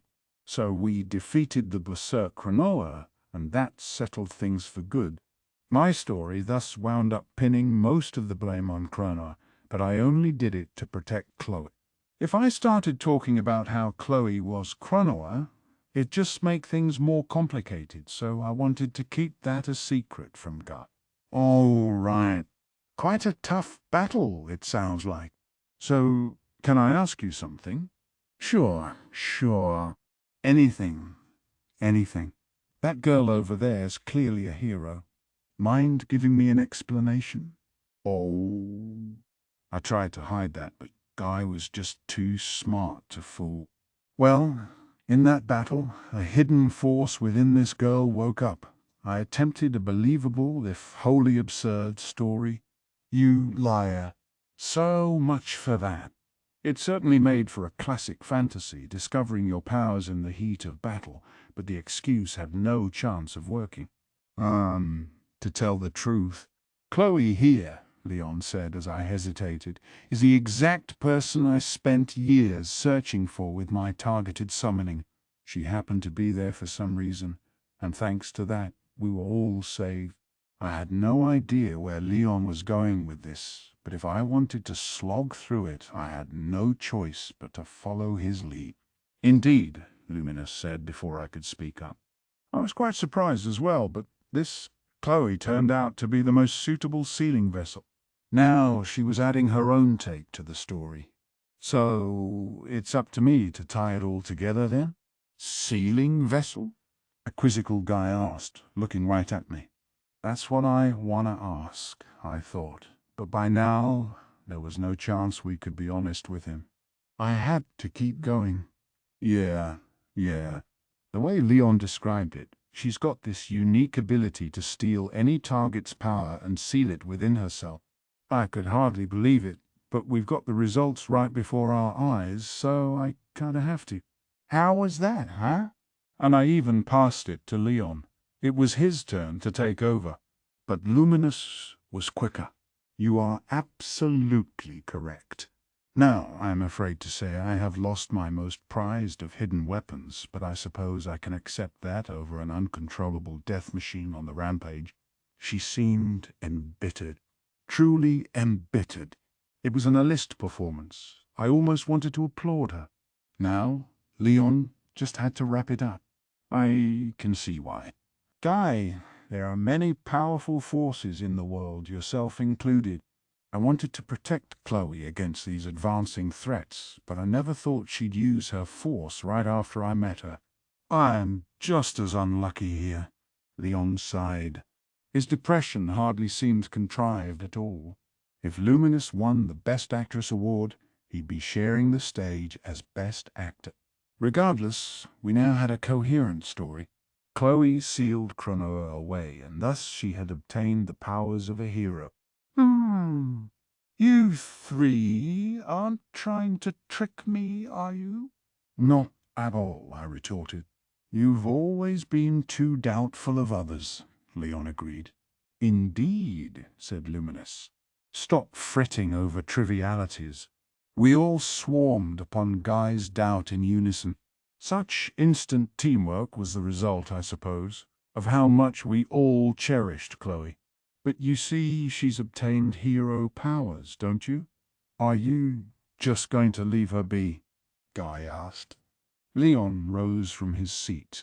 Don't worry, Guy added with a laugh. I'm not going to touch her. Fine then. If you are ever to threaten her, you'll have to address me first. Leon sat back down. Things were tense in the chamber now, but Guy wasn't being the least bit hostile. I, too, was worried Leon might try something unadvised, but he was surprisingly calm. That reassured me well enough, but the next moment I was chilled to the bone. A sword glinted.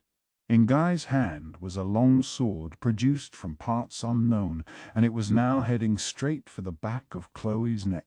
The speed of his technique was nothing short of supernatural. My perception speed, enhanced 1,000,000 times over, told me I'd still never make it in time, and the same was true for Leon and Luminous. Our faces twisted in horror as we tried to turn away from the tragedy about to unfold. But the next moment, a clear tone echoed across the chamber. The little Chloe had now grown and was wielding a sword nobody saw her unsheathe to take the force of Guy's blow. Her very clothing had transformed to that of the hero. She had mastered the use of Holy Spirit armor as if it came naturally to her. Hello to you, Demon Lord Guy. This is the first time I've seen you in the flesh. You're quite powerful indeed. Oh, ha ha ha ha. You ain't too shabby yourself. Your name's Chloe, then?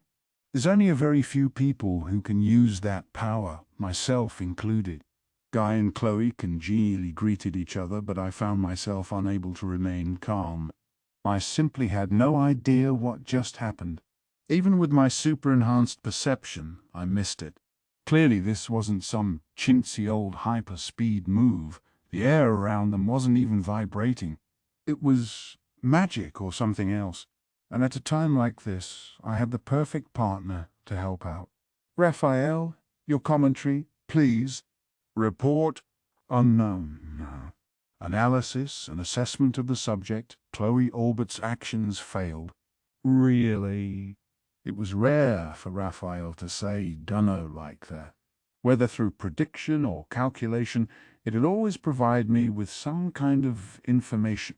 If it had nothing to offer, then what just happened really was beyond the realm of understanding. In other words, nothing I could handle. I looked around, surprised, trying to gauge everyone's reactions. Leon and Luminous seemed just as freaked out as me, not angry about Guy's behavior so much as trying their hardest to grasp what had just unfolded. Everyone else in the room? Forget it. They didn't even see the swords move. This was way beyond their comprehension. Diablo, at least, was visibly surprised.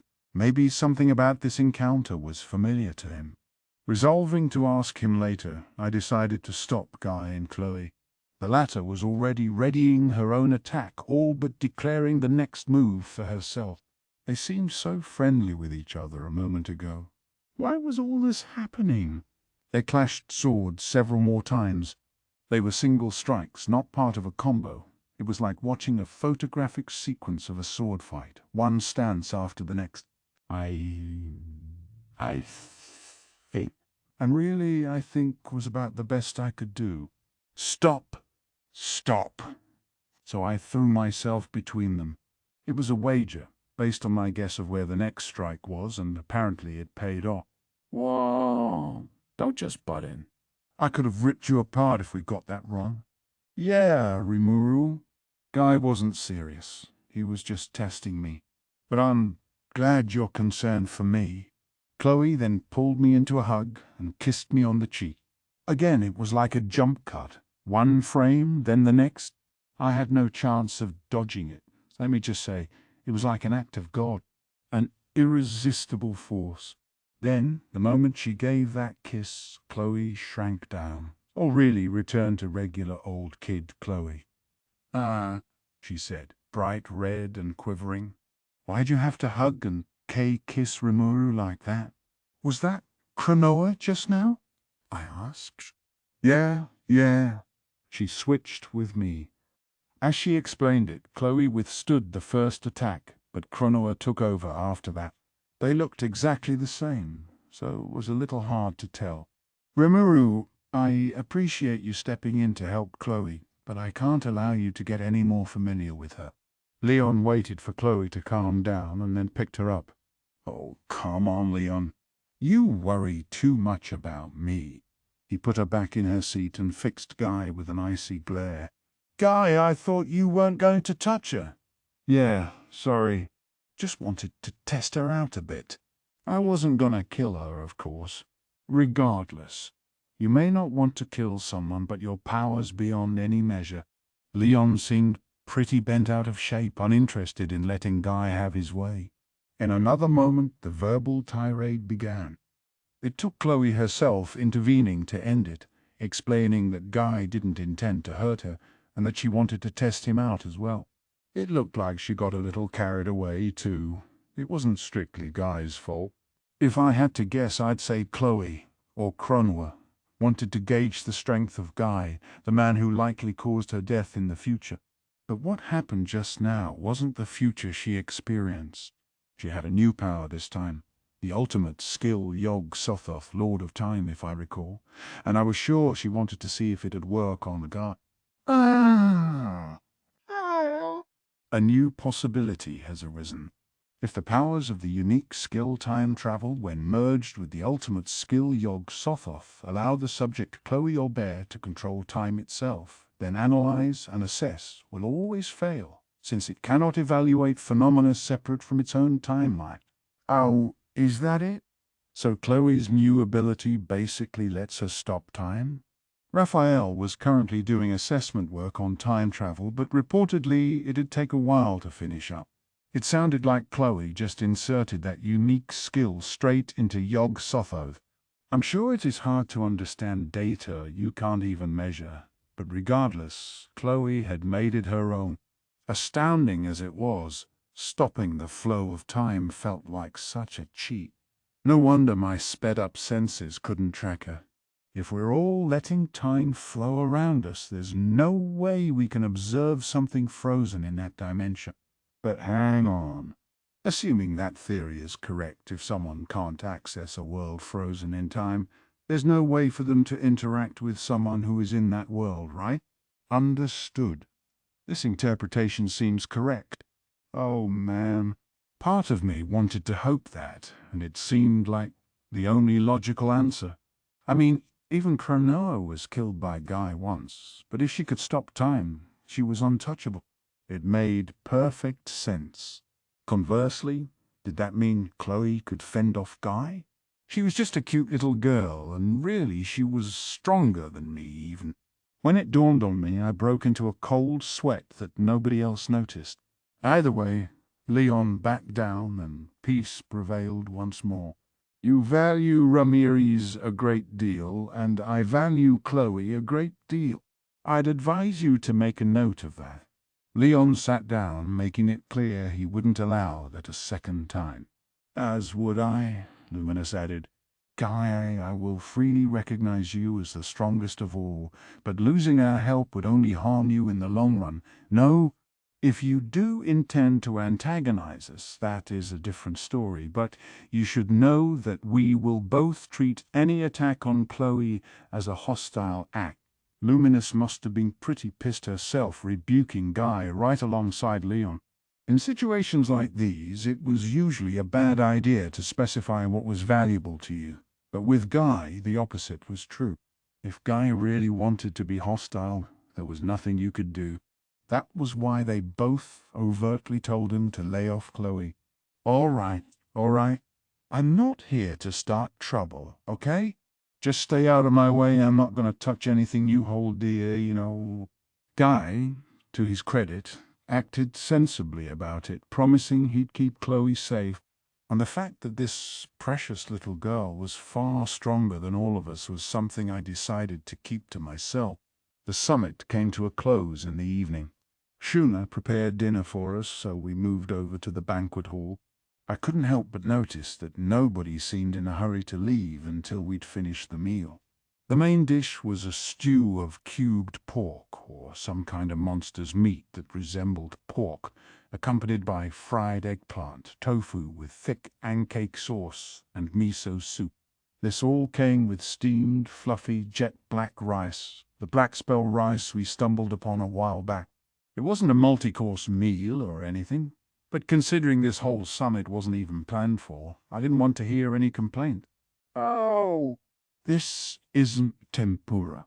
By the sound of Luminous's grumbling, she must have liked tempura a lot more than I'd realized.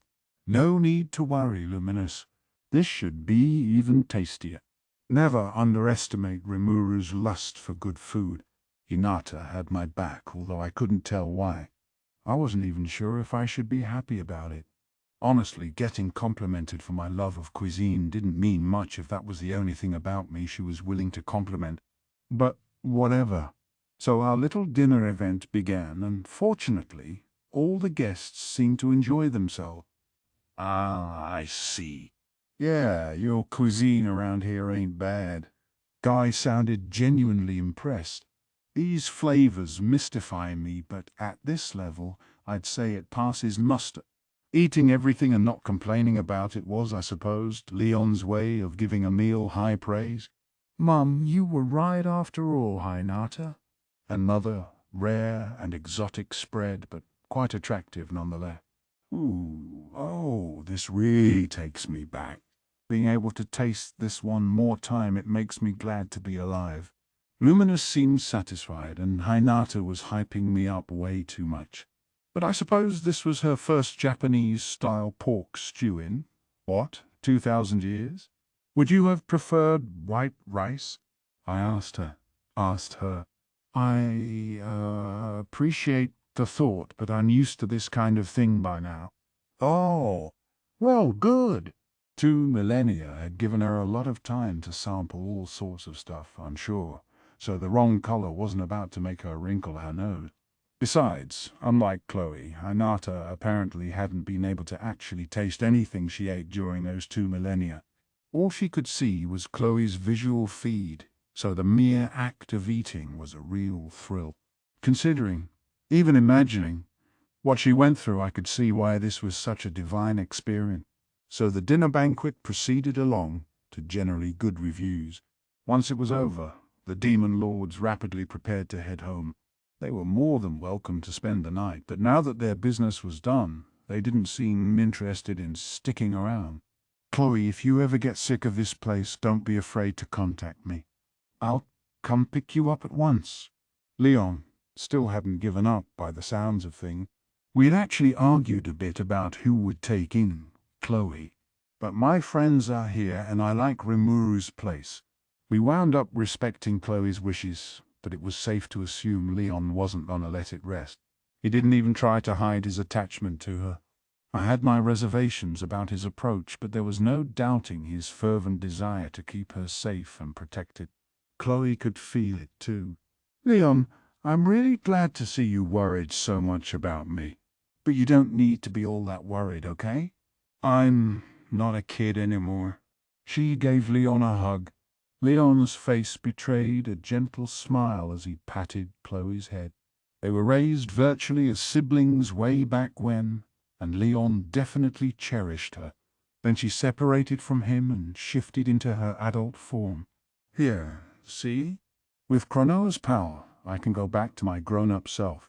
So quit worrying, all right? She smiled. I assume she wanted to put Leon's mind at ease, but that smile packed an incredible punch. It was endearing, fleeting in a way, but it revealed all the strength in her heart. There was just that kind of charm to it. All right, he said with a chuckle. You've become such a wonderful woman, but I'm always going to cherish you. You can count on me anytime. Leon always was a heartthrob like that. He had the composure, you could say, of a grown man, and it suited him well. No way I could even begin to imitate that, I thought as I watched. But then Leon turned around and flashed me a steely glare. The difference was intense. She says she's a grown-up now, he told me. Does that mean you've gone and... No, of course not. I don't even technically have a gender. Talk about a huge misunderstanding. I take back what I said about his maturity and composure, because he certainly didn't treat me with any of that. I worked tirelessly to defend myself, and Chloe yelled at him once she caught wind of it, so I figured Leon was sufficiently convinced, but even now, it was only that way on the surface. If you want more evidence, I present this little tidbit he whispered to me as he left. I think you know this, but don't you dare do anything to put Chloe in harm's way. You understand me? This struck me as overprotective, but then Leon had expended every method possible to search for Chloe, who'd been summoned from the same world as him. It made sense that he worried about her. He went on his way without further comment, so I was happy. I promised him that Chloe and I would come visit, and thanks to her, I think Tempest would be building formal ties with his domain of El Dorado pretty soon. He kind of irritated me sometimes, like a brother-in-law does, I suppose, but I could deal with it. After Leon went on his way, it was Luminous's turn to dote on Chloe. I suppose you've settled down where you've settled down, Chloe, but to me you are a valued and trusted friend. If you have any difficulty, I will gladly discuss it with you, so do not hesitate to bring it up. Take care. And this is the sister-in-law, I'm assuming? Not that I said that out loud, of course. No need to go out of my way to anger people. With a final farewell, Luminous and her entourage sped off. Hinata was gone too, so that just left Guy by himself. I turned toward him, wondering if he was going to leave, and there I saw Diablo picking a fight with him. "Now shall I continue my story from before?" Diablo began. "Nah, I've heard more than enough of it." Hey, no need to be shy. Can you stop trying to seduce me with that garbage too? What the hell is Diablo doing? Well, so be it then. Allow me to change the subject. I would love to discuss Testaross's and my other underlings' work ethic and some amusing anecdotes related to Rimuru. I know you were interested in that. I was astounded at just how much he wanted to hear his own voice. Guy seemed to agree with me. No, I'm sure you're all busy right now, so I'll stop by again when things calm down a little. Guy wasted no time turning him down and fleeing. I guess even Guy got flustered sometimes. It was kind of odd to see. I couldn't help but feel he was a lot more approachable than I thought. He still kept you on your toes, but maybe I didn't have so much to worry about with him anymore. He had accepted Chloe as a hero, and all the other big issues were out of the way. That just left Yuki's next moves as he fled to the east, and what's about to happen over there? Whether I'll trust him again, I don't know, but war, huh? I let out a sigh. It's just one thing after another these days, and in my dejection, I couldn't help but wish for peace as soon as I could grab it. It was only an oral agreement, but gaining the cooperation of 2 more demon lords was enormous. If war really was to erupt, having allied nations on your side was a comfort in itself. I could expect support from them, and if things got really bad, I could even discuss evacuating my citizens to their nations. No war at all would be best, of course, although that depended on the other side's actions. What will be, will be. But whining wouldn't help with anything, so I decided it was time to take action.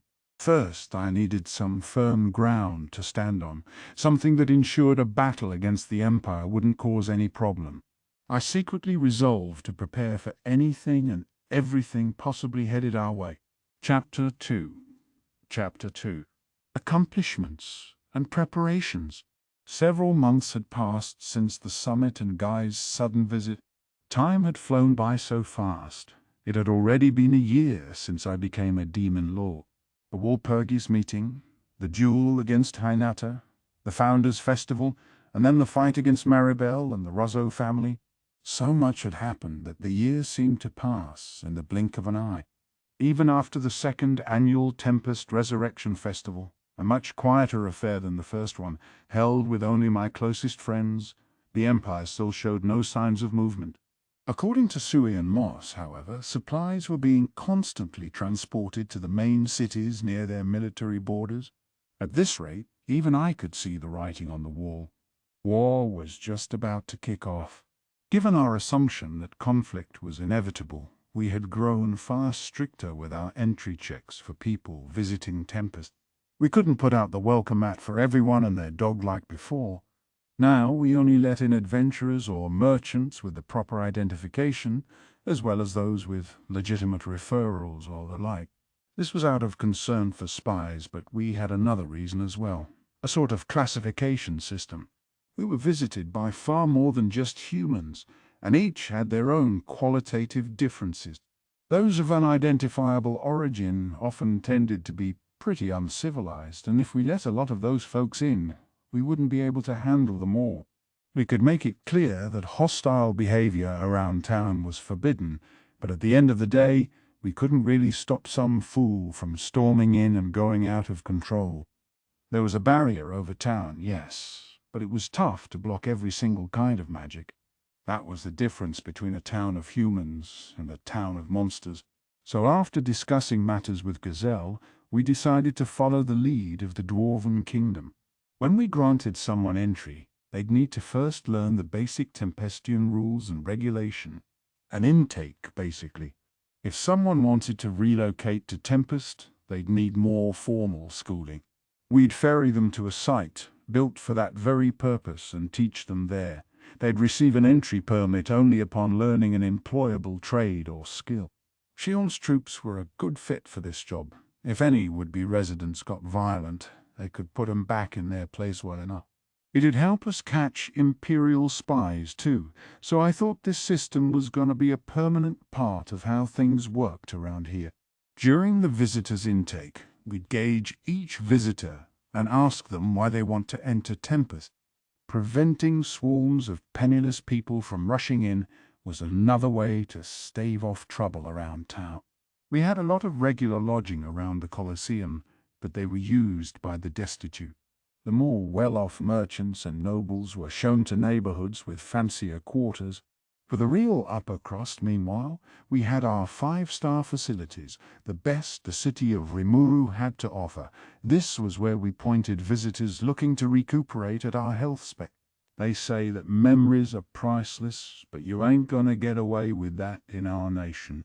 As much as I wanted people to enjoy their travels, you had to pay what you had to pay. Our price ranges ran the gamut.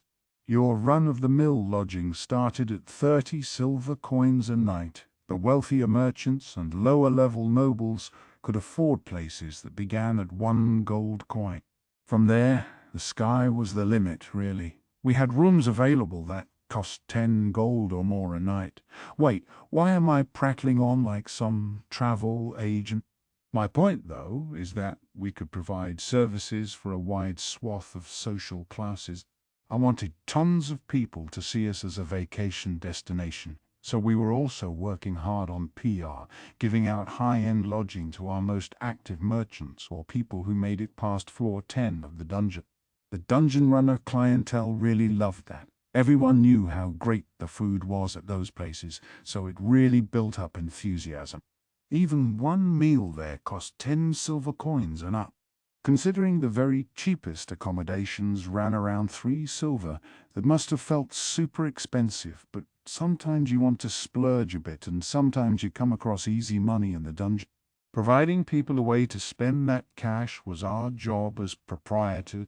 Getting past floor 10, by the way, generally meant you were an adventurer ranked C+ or higher, capable of beating a B-rank black spider when part of a group. Doing that solo would rank you at least a B, so I figured it'd be fine to let them have some extra perks. Socially speaking, it's equivalent to being knighted in one of the smaller kingdoms. A B rank from the guild meant you could find work as a knight in well-nigh any country. Recognizing people for their abilities like that naturally helps them mind their manners a little more. Besides, a B-rank adventurer probably has a decent amount of money to their name already, labyrinth junkie or not. Ellen's party was pretty destitute, but that's the exception to the rule.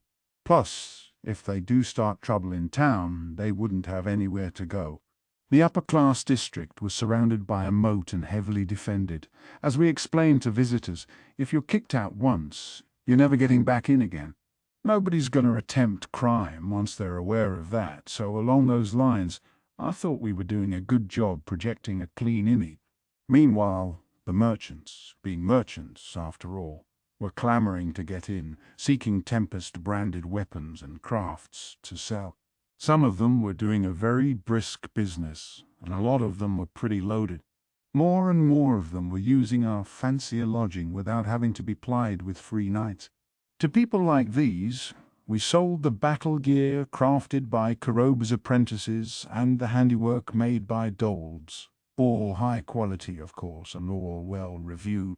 The merchants would also buy a lot of the more unusual equipment picked up from the dungeon's treasure chests, something I wasn't thrilled about but tolerated for the time being. I made sure anything really dangerous from there didn't leak out to the general buying public. All this stuff would then get sold across the continent, helping to boost our nation's image. Perhaps thanks to that, we had started to see a larger general audience of dungeon guests as of late. Word of mouth really is a powerful thing. You might wonder why we focused on this stuff when the danger of war was so close, but that was that, and this was this. Even I knew that I was being pretty self-indulgent, but as much as I was on alert for the danger to come, I didn't fear it. No point giving up on living a normal life. You just gotta keep building up what you can.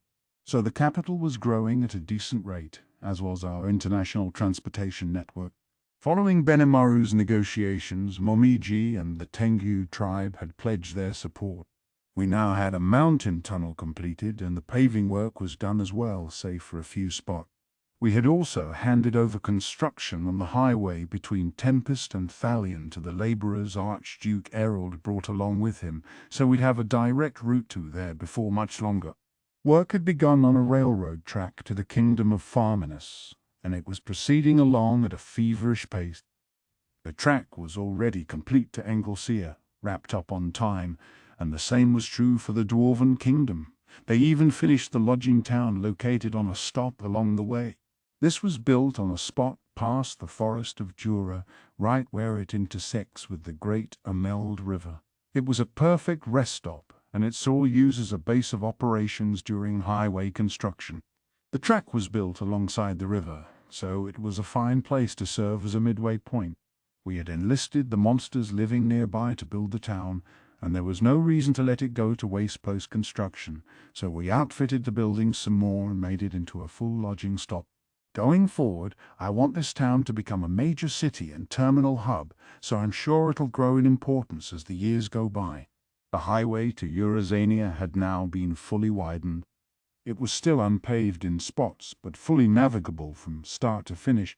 The merchants had been bugging me to get the paving done, because the route was jarringly uncomfortable on a high-speed wagon. But even so, it was incomparably safer and more convenient than what existed before. Lights kept the whole highway illuminated for night travelers, and the automatic magical generators at regular intervals formed a barrier that kept hostile monsters at bay. Thus, in less than a year, we had a full transportation network pretty much completed. Practical testing had begun for Magitrains traveling to the Dwarven Kingdom and Anglesea, letting us tabulate data and work out issues. The track tests were all done, so now we were beta testing the trains on the field. They maintained an average speed of around 30 miles an hour and could carry an unprecedented amount of cargo at once. It'd pretty much rewrite the history of logistics in this world, I figured. Now we could transport food without it spoiling en route.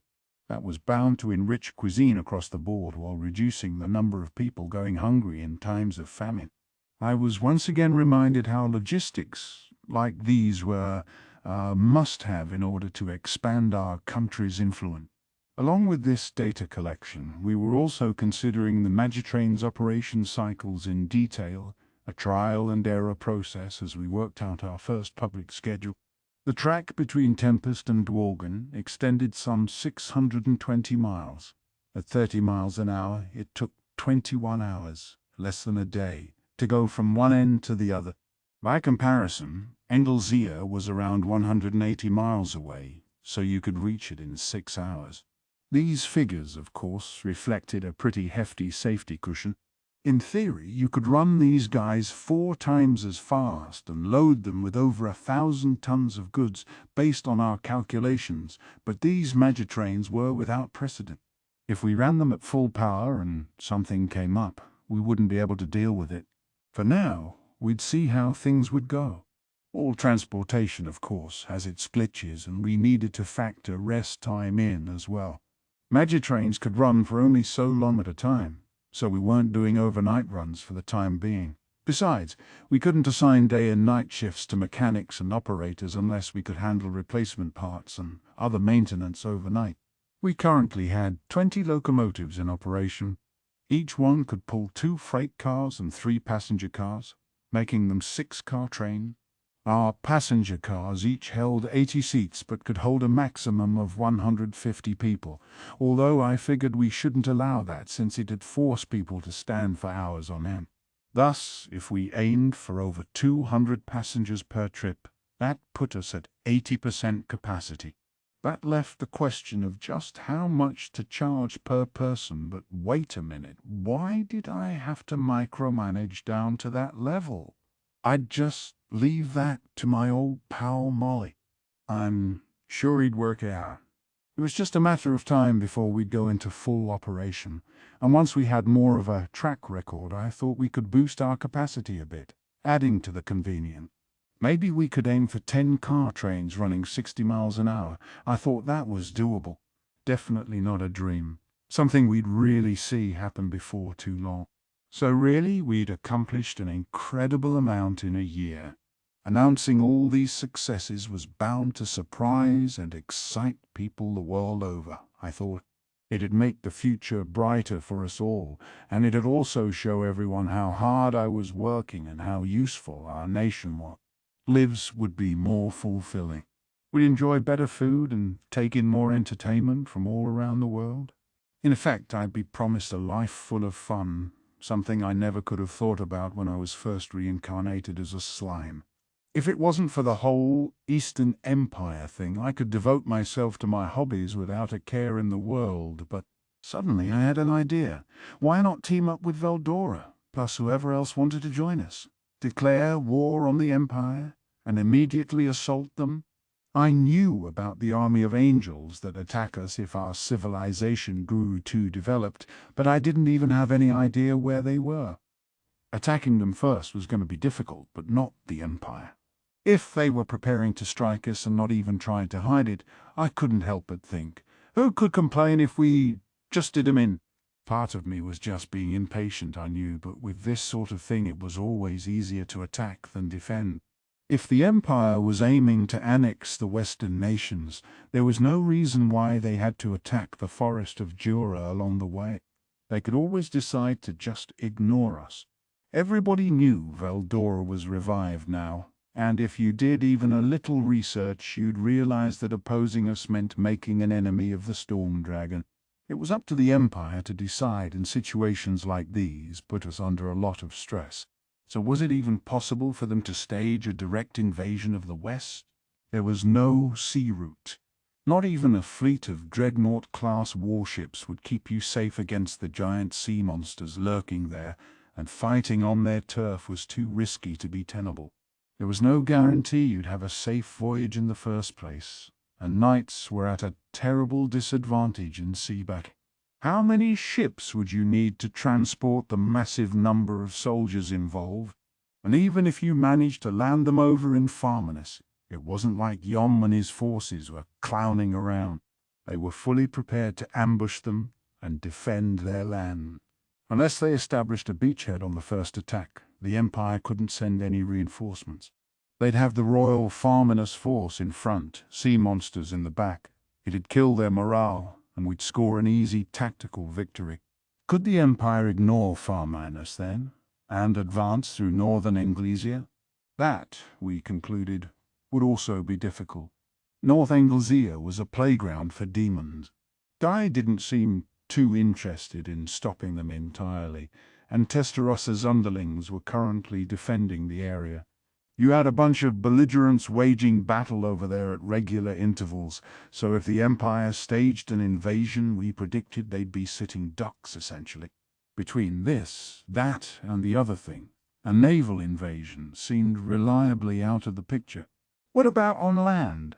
There, the Empire had two options: go through the internals of the Dwarven Kingdom or traverse the Dragon's Nest within the Kanawat Mountain.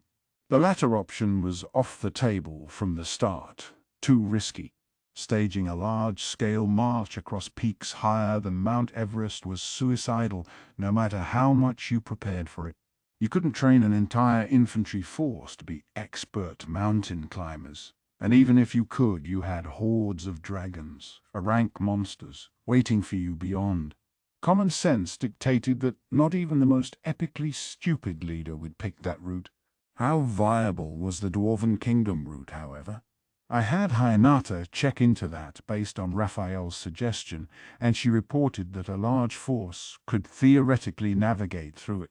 Gazelle wouldn't allow it, though, so if they actually made an attempt, the Empire would have to attack Dworgen before it ever reached the Western nations, and that was an incredibly reckless thing to do. The Dwarven Kingdom, officially neutral in international affairs, retained a well-trained standing army for its defense. They were outfitted in cutting-edge armaments. As the adage went, there was no such thing as a weak dwarf in a fight. Besides, the whole of Dworgen was designed like a natural fortress. All they had to do was guard the entrances, and they could keep any large force from storming in. Out of the 3 main entry points, dubbed East, West, and Central, the Empire would hit East or Central. The West exit connected to Farminus, so there was no need to keep an eye on that. The East portal, nestled on the border with the Empire, was the most dangerous one, but Gazelle was no fool. He had concentrated his armies here, having them look into the Empire's moves. If something went down, I'd head to the scene as well, but overall I thought we could leave Dworgen in Gazelle's hand. That, all in all, was the current situation for Tempest. In conclusion, the only real choice the Empire had was to pass through the Forest of Jura. And before my briefing with Benimaru, now part of the daily routine, my mind was in a spin over it. If they selected a route through the forest we protected, the Empire's biggest bottleneck would be the presence of Veldora. They could never beat him head-on, so we guessed that they'd prepare a decoy force to try to lead him astray. I needed to remember that as I thought about our nation's defensive preparations, within the Forest of Jura, there were 3 routes suitable for military activity. One of them, however, was in a region near the Dwarven Kingdom. If the Empire threw caution to the wind and invaded there, they'd be boxed in by Dwarven and Tempestian forces on all sides. The Empire must have known how dangerous this route would be, so I didn't feel we needed to be too alert for activity there. Thus it was likely that they'd take one of the remaining 2 routes. But was it really that simple? It was never a good idea to split up your forces against a large foe, so perhaps we could station Veldora on one route and our full army on the other. That'd make us prepared for a potential decoy force, but I was no trained military officer, and even I could come up with that tactic. I doubted a professional would take such a simple approach. But maybe the Empire was looking down on us. Maybe they'd try taking an overwhelming force and mow down whatever they ran into, whether it was Veldora or an army of monsters. Or maybe they'd try something sneakier and more unorthodox, like make the main force the decoy and send out teams of guerrilla-style fighters who could group back together once they made it out of the forest. If so, well, it was impossible to monitor every single path in the woods. If we deployed recon forces, they could wind up casualties depending on the size of the enemy they ran into. What if they had teams of paladin-class fighters on the prowl out there, like Hinata and her soldiers? If we wanted to consider all those possibilities, there just wasn't enough personnel to cover all the plausible invasion routes. It'd be risky to make a move only when we knew the Empire's aims, so I wanted to avoid that. If we fell behind, there was a chance we'd never recover. That's what I was on the lookout for, but the problem was that we had no idea what moves the Empire was making. In war, surprising your opponent gave you an advantage. Make a move your enemy didn't account for, and that alone often led to victory. We'd have to consider every possibility, but now I was going around in circles. This wouldn't work. All this thinking was just frustrating me. Maybe we really should just go and attack them after all, huh? Wouldn't that be the right answer? Declare war, then go crazy on them the next instant? We had no guarantees the Empire would move the way we predicted, so there was no point pondering this any further. I really thought the most rational approach was to attack without waiting for them to move. It'd give us the initiative, and we wouldn't have to worry about all this other stuff. Not that I'd do it, but thinking about it like this wouldn't produce an answer. It was best to play this kind of thing by ear. Yeah. I like the sound of that. It makes me seem so capable. Let's go with that. And so, coming to pretty much the same conclusion I did about every other problem in my life, I reached out for one of the cream puffs Shuna brought for me. Whenever I'm doing serious thinking, I start craving something sweet. Even if I overindulged, there was no way I'd ever get bored of it.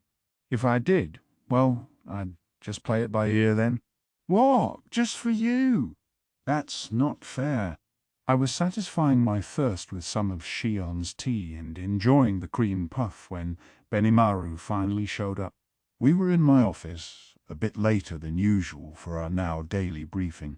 I asked him to prepare for the Empire battle we were picturing, and it kept him really busy, but I wasn't narrow-minded enough to carp on him about being a little late. What? Why don't I give him a hand? I got no idea what you're talking about. This is no space for amateurs. Get some tea for Benimaru too, Shion. Right away.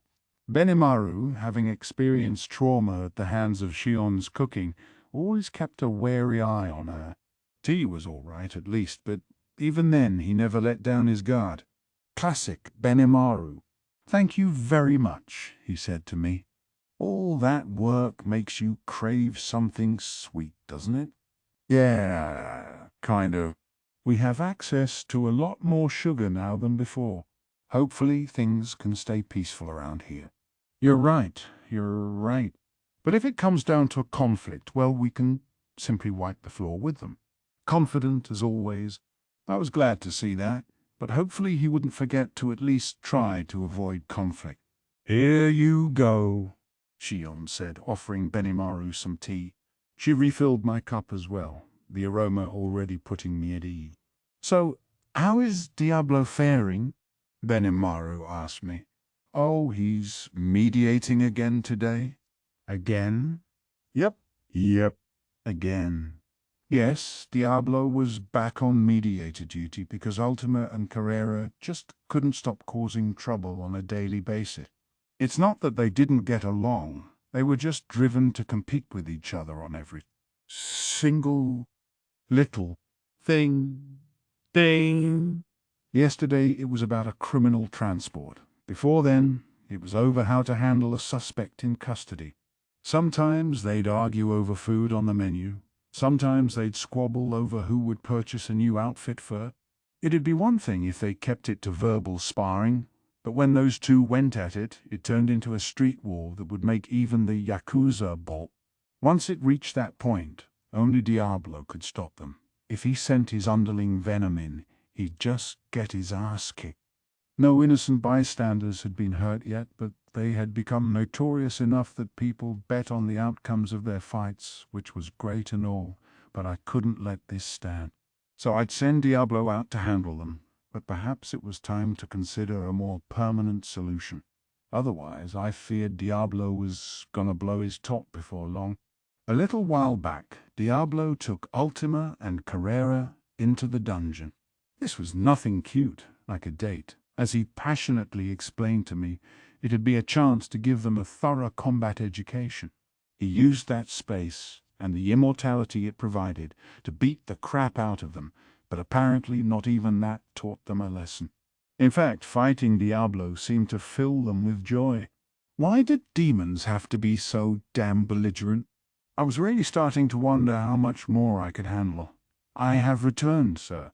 As Benimaru and I chatted for a while, Diablo returned, looking visibly drained. Hey, thanks for handling that. No, it was hardly anything difficult, but now I've lost the time I meant to spend with you, Sir Rimuru. Right, if you're not tired out, let's begin. Very well. Well, if he was still capable of talking nonsense, I figured he was fine. Diablo looked like he wanted to say something, but I was sure it was the same old crap as usual. No need to worry about it, I thought as I began our briefing with Benimaru. As I mentioned earlier, we were seeing increased immigration into the country. One issue this creates is how to get all these new people working. Our employment rate was very important, as it was for any nation. Having all our citizens working diligently in one position or another was vital for improving our productivity. If your employment stats were good, that also bumped up personal consumption and, in turn, the economy. If they were bad, that could lead to harder times and a rise in crime. Managing this figure was the job of a nation's leadership, but it was an incredibly tough one. Immigrants came to Tempest with a wide range of abilities, but we had only so much demand for unskilled labor that anyone could do. We were a rapidly developing nation at one point, experiencing a huge boom in construction, and that helped us keep things going for a while. But that era was coming to an end, and we had to think about what was next. Skilled people wouldn't be a problem. Artisans with technical talents and people who could keep a roof over their head with their skills were easy to accommodate. The issue was the people without the proper know-how or ways to make money. You could give a farmer land. You could bring an artisan to a studio. The dungeon was ready-made for adventurers, and performers could be hired at a theatre. But how should we handle anyone who lacked those talents? The answer I came up with was to establish educational facilities. During intake, we'd ask applicants about their skills and give them opportunities to learn based on their responses. These facilities were where they'd learn, and it'd be managed by Benimaru's forces. Immigration is on the rise, and we're attracting a lot of volunteers for the army. I can't say how qualified they are, but they ought to be able to handle security within our borders.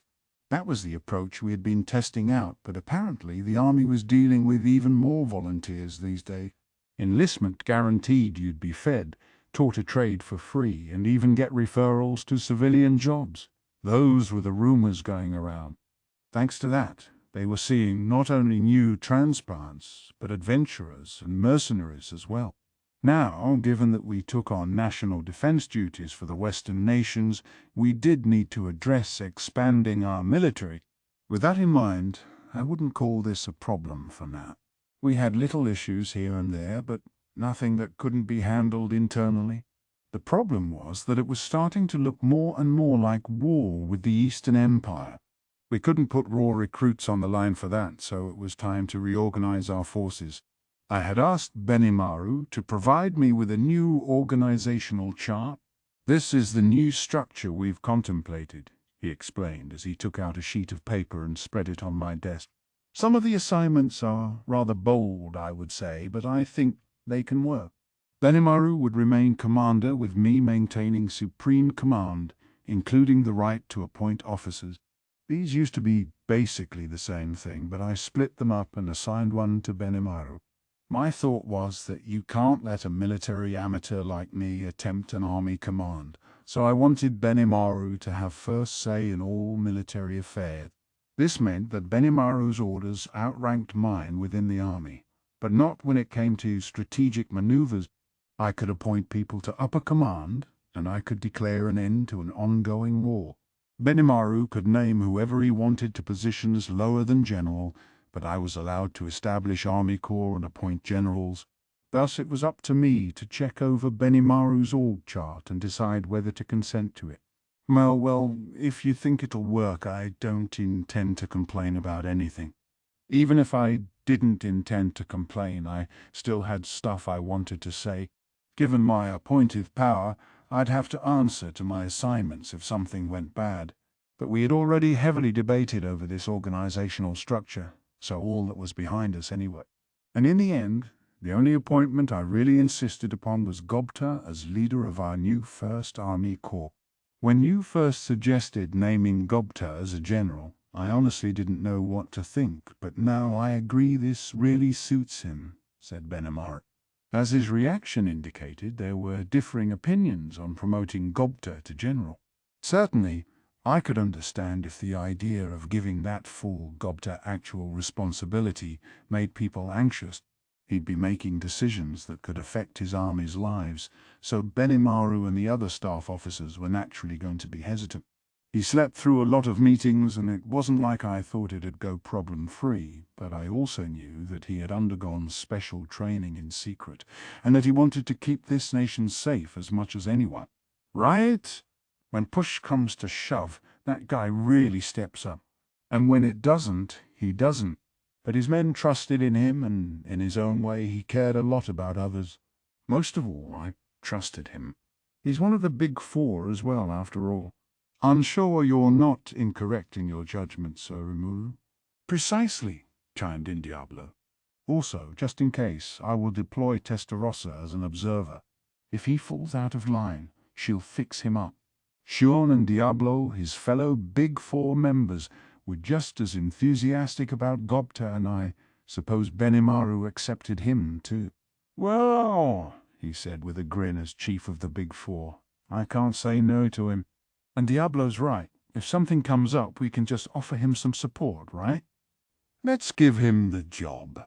Ah, he'll be fine. He may not look it, but he's a really good guy.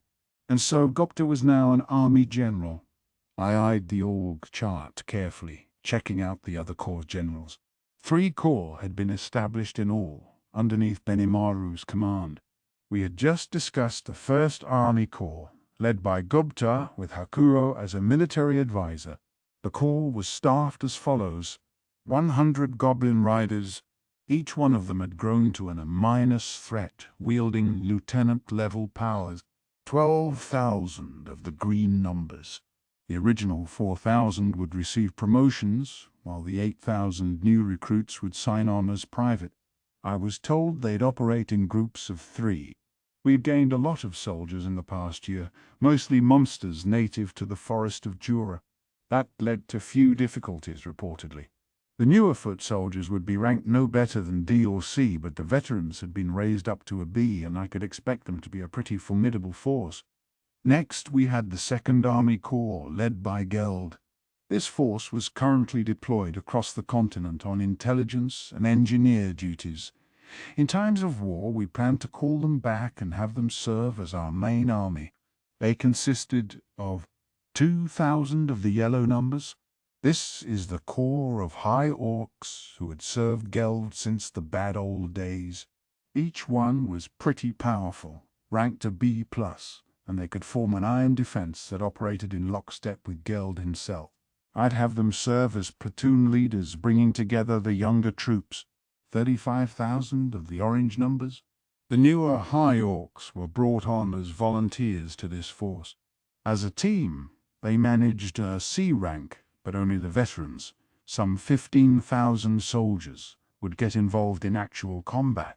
We planned to have the remainder provide rear support and engineering work. That left the 3rd Army Corps, our elite flying commando unit, finally ready to see some action. Their general was Gabble, founder of the unit, and they were composed like this: 100 members of Team Hiryu. These guys needed no introduction. They were the best Tempest had to offer. Every member was an A- threat by themselves, combining flight skills with effective commanding ability. Some of them even made the grade for a solid A rank, capable of tapping the dragon body skill in a pinch. 3,000 of the blue numbers. This was the group of lizardmen volunteers who joined the force out of sheer love for Gable. As the original members of the group, they only ranked a C+ individually, but that didn't let you see the whole picture. The blue numbers' most unique trait was their fighting skill while flying on wyverns, securing air superiority and wielding the most devastatingly concussive force of any battle. However, we currently had just 300 wyverns ready in our stables, so not all of them had a mount yet. For the most part, their duties will involve backup support and wyvern management. It'll be a while before they really get to shy. But don't count them out just yet. Wyverns are a subspecies of lesser dragons, monsters worth a B+ ranking. Gabble has found a way to capture and raise them, and he says expanding their flock is his next goal. Once every blue number gains their own, that's when the squadron will really prove their worth. Those were the 3 corps answering directly to Benimaru. So Geld's leading the 2nd Corps and Gabil the 3rd. Doesn't sound like a problem to me. Yes, I considered a number of possibilities, but these seemed like the safest bets. He didn't need to remind me. These were generals I could rely on. I didn't even see any issue with Gabble.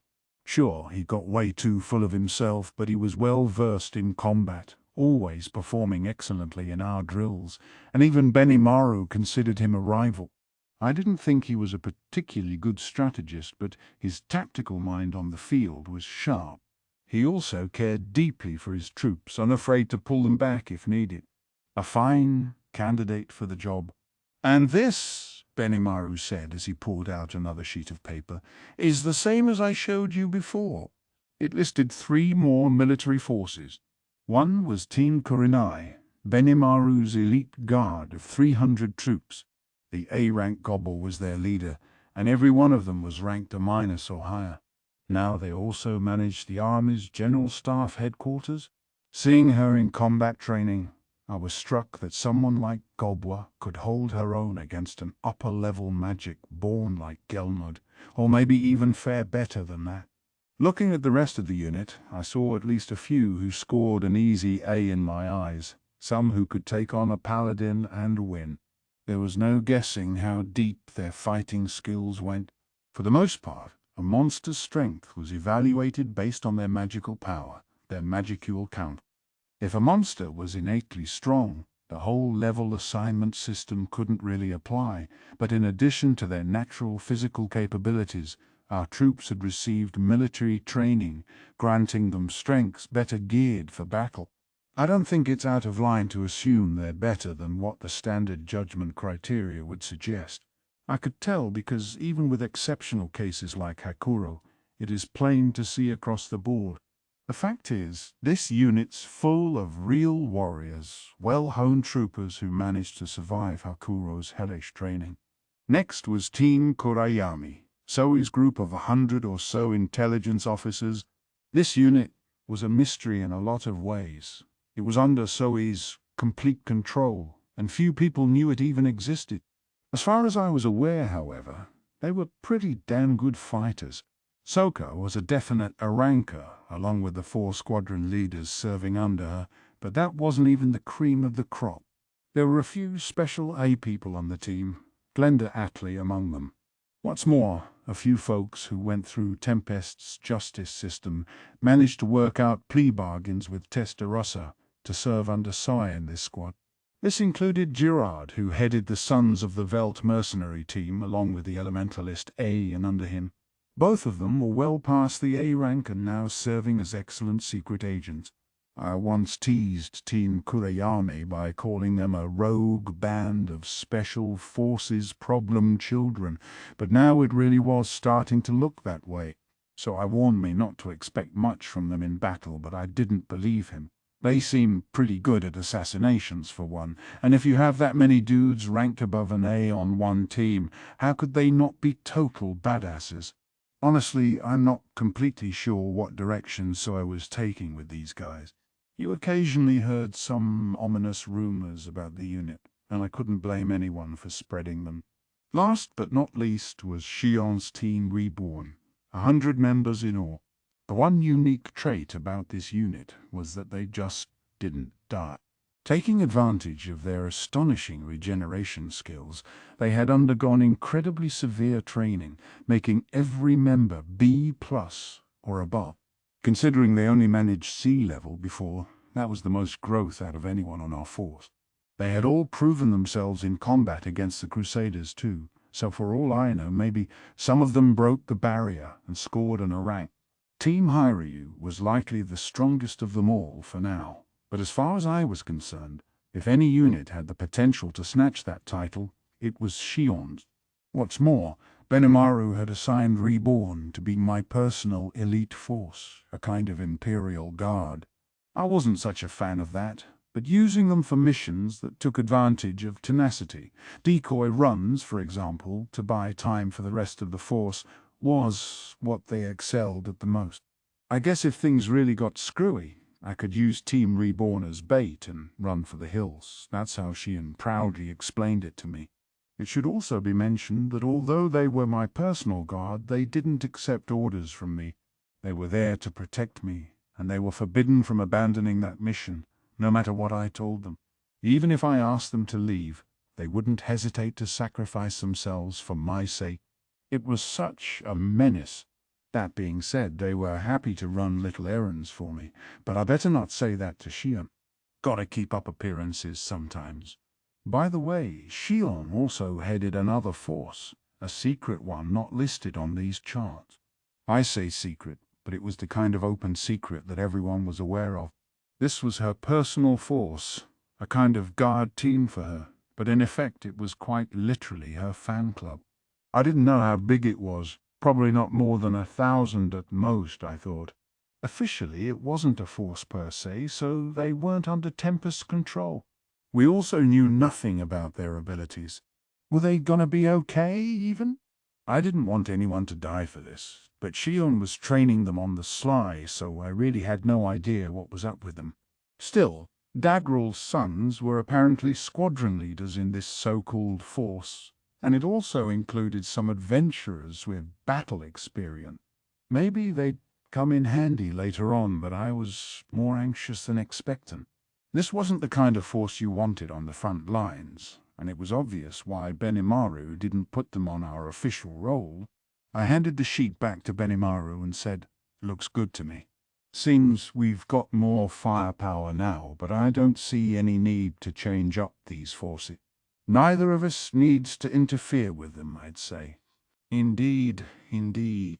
After all, I raised Team Kurenai under my own personal care, and I imagine Zoe and Shion feel the same way about their own forces.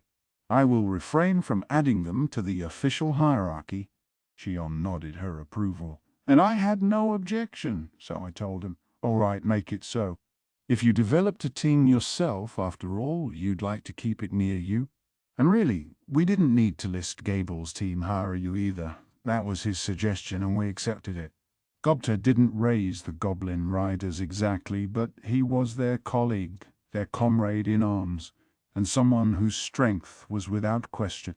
I wanted to keep that in consideration, even if we wound up switching commanders later. Now Benimaru took out a third sheet. "So here's what we need to discuss. These are all the forces affiliated with people besides me." Finally. The first two sheets simply outlined pre-existing forces and their current numbers. The only real eye-opener was Gobta leading the first corps, and I was the one who suggested that, so it wasn't a surprise. "Now what have we here?" I looked down the sheet, a bit excited. What I saw were two diagrams marked as the left and right wing. The right wing contained numbers for our predefined corps. Roughly 12,000 for the first corps under Gupta, 37,000 for the second under Geld, and 3,000 for the third under Geld, for a total of around 52,000. This was Tempest's standing force, and a scarily large force it was. We still had room to cultivate them, too. Our nation's population had just passed 1 million, and it was going up like a bullet. If you think about it, this was some pretty amazing growth, and it's what allowed us to maintain an army this size. That, and treating the second corps like a construction team, was what allowed us to maintain this level of force. It would have been tougher, I thought, if they were incapable of producing anything outside of combat. I really had to hand it to Geld and his soldiers. Without them, we'd be down to a force of 15,000, and that wasn't nearly enough to tackle the Eastern Empire. That was an issue Benimaru and I spent a little while stewing over. "Once war begins, we can call back Geld and his corps then," said Benimaru. "That much will work as planned, but it is still not enough. The Western nations each retain their own militaries, I know, but having them deployed presents its own problems." Yeah. We've taken over the council and all, so we'd be losing out if we didn't use them, but I think we'd have a real backlash on our hands. And should a problem arise within the Western nations, we'd have no deterrent left. That could lead to a bad situation. Everything's fine here in Tempest, but if the Western nations' citizens start to question our governing, that'll make future work hard. Indeed, we've gone through conversations like that several times. Benimaru's answer, I supposed, was the forces listed in the left wing of this sheet. It said, Western deployment, 150,000. Magic Born United, 30,000. Volunteer Army, 20,000. Pretty big numbers. What kind of forces are these on the left? These are forces under our command, more or less. The Western deployment is the forces serving the Council, like I discussed. These are treated as different from each nation's standing army. They're directly employed by the money sent by the Council, or really us, for the most part. Fair enough. If the Council had given us military rights, that gave us command of the forces that directly served it. I knew that, but were there really this many? This council force existed well enough on paper, but they were chiefly knights and soldiers brought in by councillors from their home nation. They numbered around 1,000, and their main assignment was security at the arena in Inglesia's capital and the like. As a rule, each Western nation's member retained their own national military, charged with keeping the peace in their country. The council itself almost never sent out military forces of its own, so there was no real need to maintain an army. That's part of why they so readily handed military control to us. Really, though, I didn't ask for those rights because I wanted to boss them around in times of crisis. All I wanted to do was construct Magitrain railroads connecting these nations, and asking for approval every time I sent Tempestian engineers out on the field was a pain in the ass. If there really was trouble, we'd send out our own army, and with that decision, we had the soldiers contracted with the council sent back to their home nations for the time being. In addition, we decided to establish a peacekeeping force, under the condition that we funded it. This was recruited locally since we figured people would be more comfortable with a force of humans instead of monsters and demi-humans. Yes, we disbanded the army once, and then it grew even bigger. According to Testaross's report, rumors spread around that joining the force ensured you free meals and lodging, so once we started recruiting, people showed up in droves. Yeah, but isn't this a peacekeeping force? We don't need 150,000 people for that. Each nation had the right to police itself.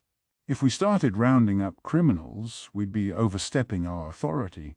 A peacekeeping force's work is mainly disaster prevention, really just helping engineers and providing rear support.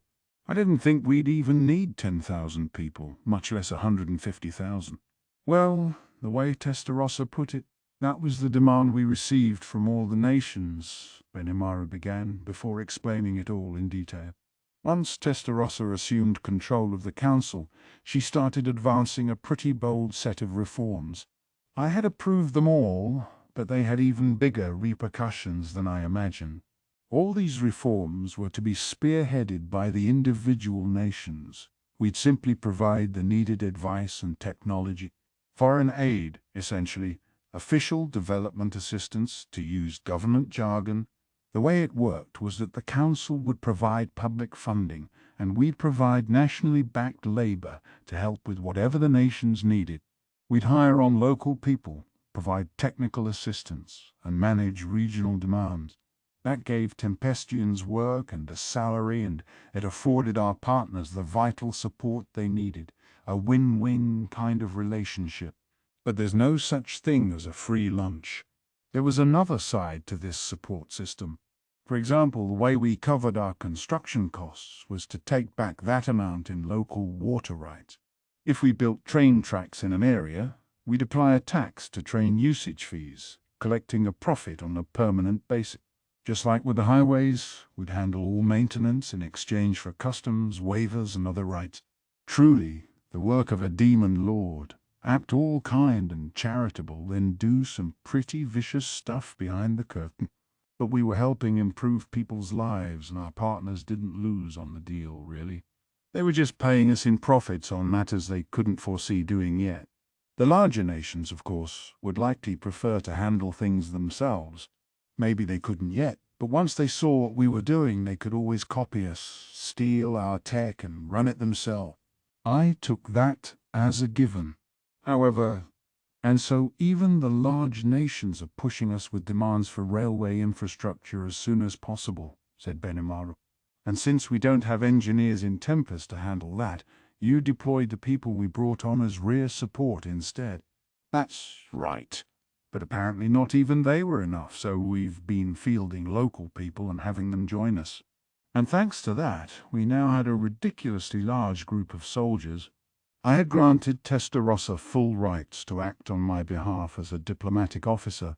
I also told her that she could settle smaller affairs without having to report them to me, so not even Benimaru knew about this until fairly recent. Thanks to that, we had employed a massive number of people. But isn't that what the large nations want? I asked. If we train a bunch of technicians for them, that'll make it easier to operate things themselves. That'd be more efficient than industrial espionage, and maybe it's harsh for me to say, but I didn't mind that approach. It was something that would occur to any leader. The experienced personnel this cultivated would become pillars of their native country. We'd lose some of our interests in the region, which was sad, but if the ensuing tech development led to more competition, that was pretty exciting too. It doesn't seem to be that way. They wouldn't want to let go of those technicians then, would they? No, maybe not. Wait. Are you saying that you took the support troops Testarossa gathered and put them all in this Western deployment? That's right. Benimaru grinned, watching my surprise. It'd be a waste to train these technicians and just let them fade away. Better to establish a real, full-on peacekeeping force that could train for disaster rescue, provide bodyguards for dignitaries, run civic defense drills, and so on.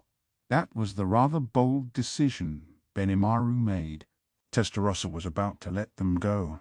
She was done with them, essentially, but that seemed like such a waste to me. Yeah, bear.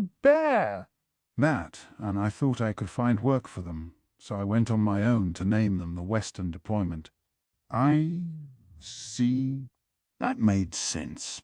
Of course, I wasn't going to expect miracles from this force after only a year, but if they kept up their training, I could picture them as disaster rescue experts or the like.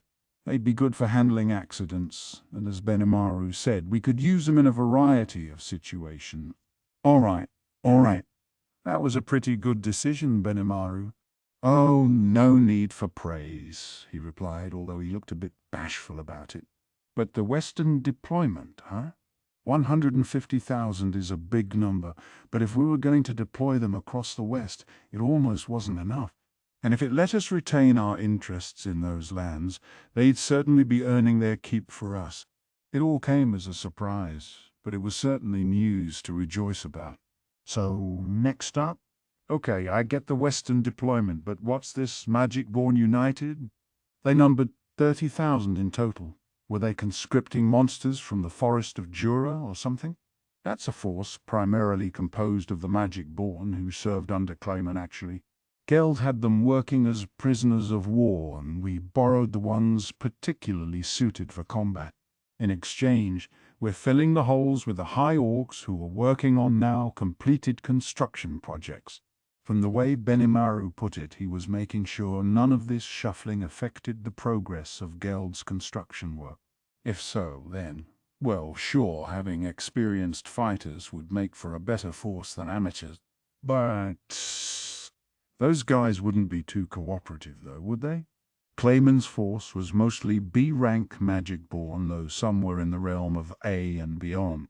Powerful as they were actually kind of weak as a group. Just a horde of monsters ruled by terror, not at all a challenge for well-trained career soldiers. Even if you gathered them all up, I didn't think there'd be nearly enough time to train them. Thanks to Geld, you won't find any selfish, violent ones in the force. Even if there were, well, I shut them up. I'm sure it'd be easy for Benimaru to overpower any of them.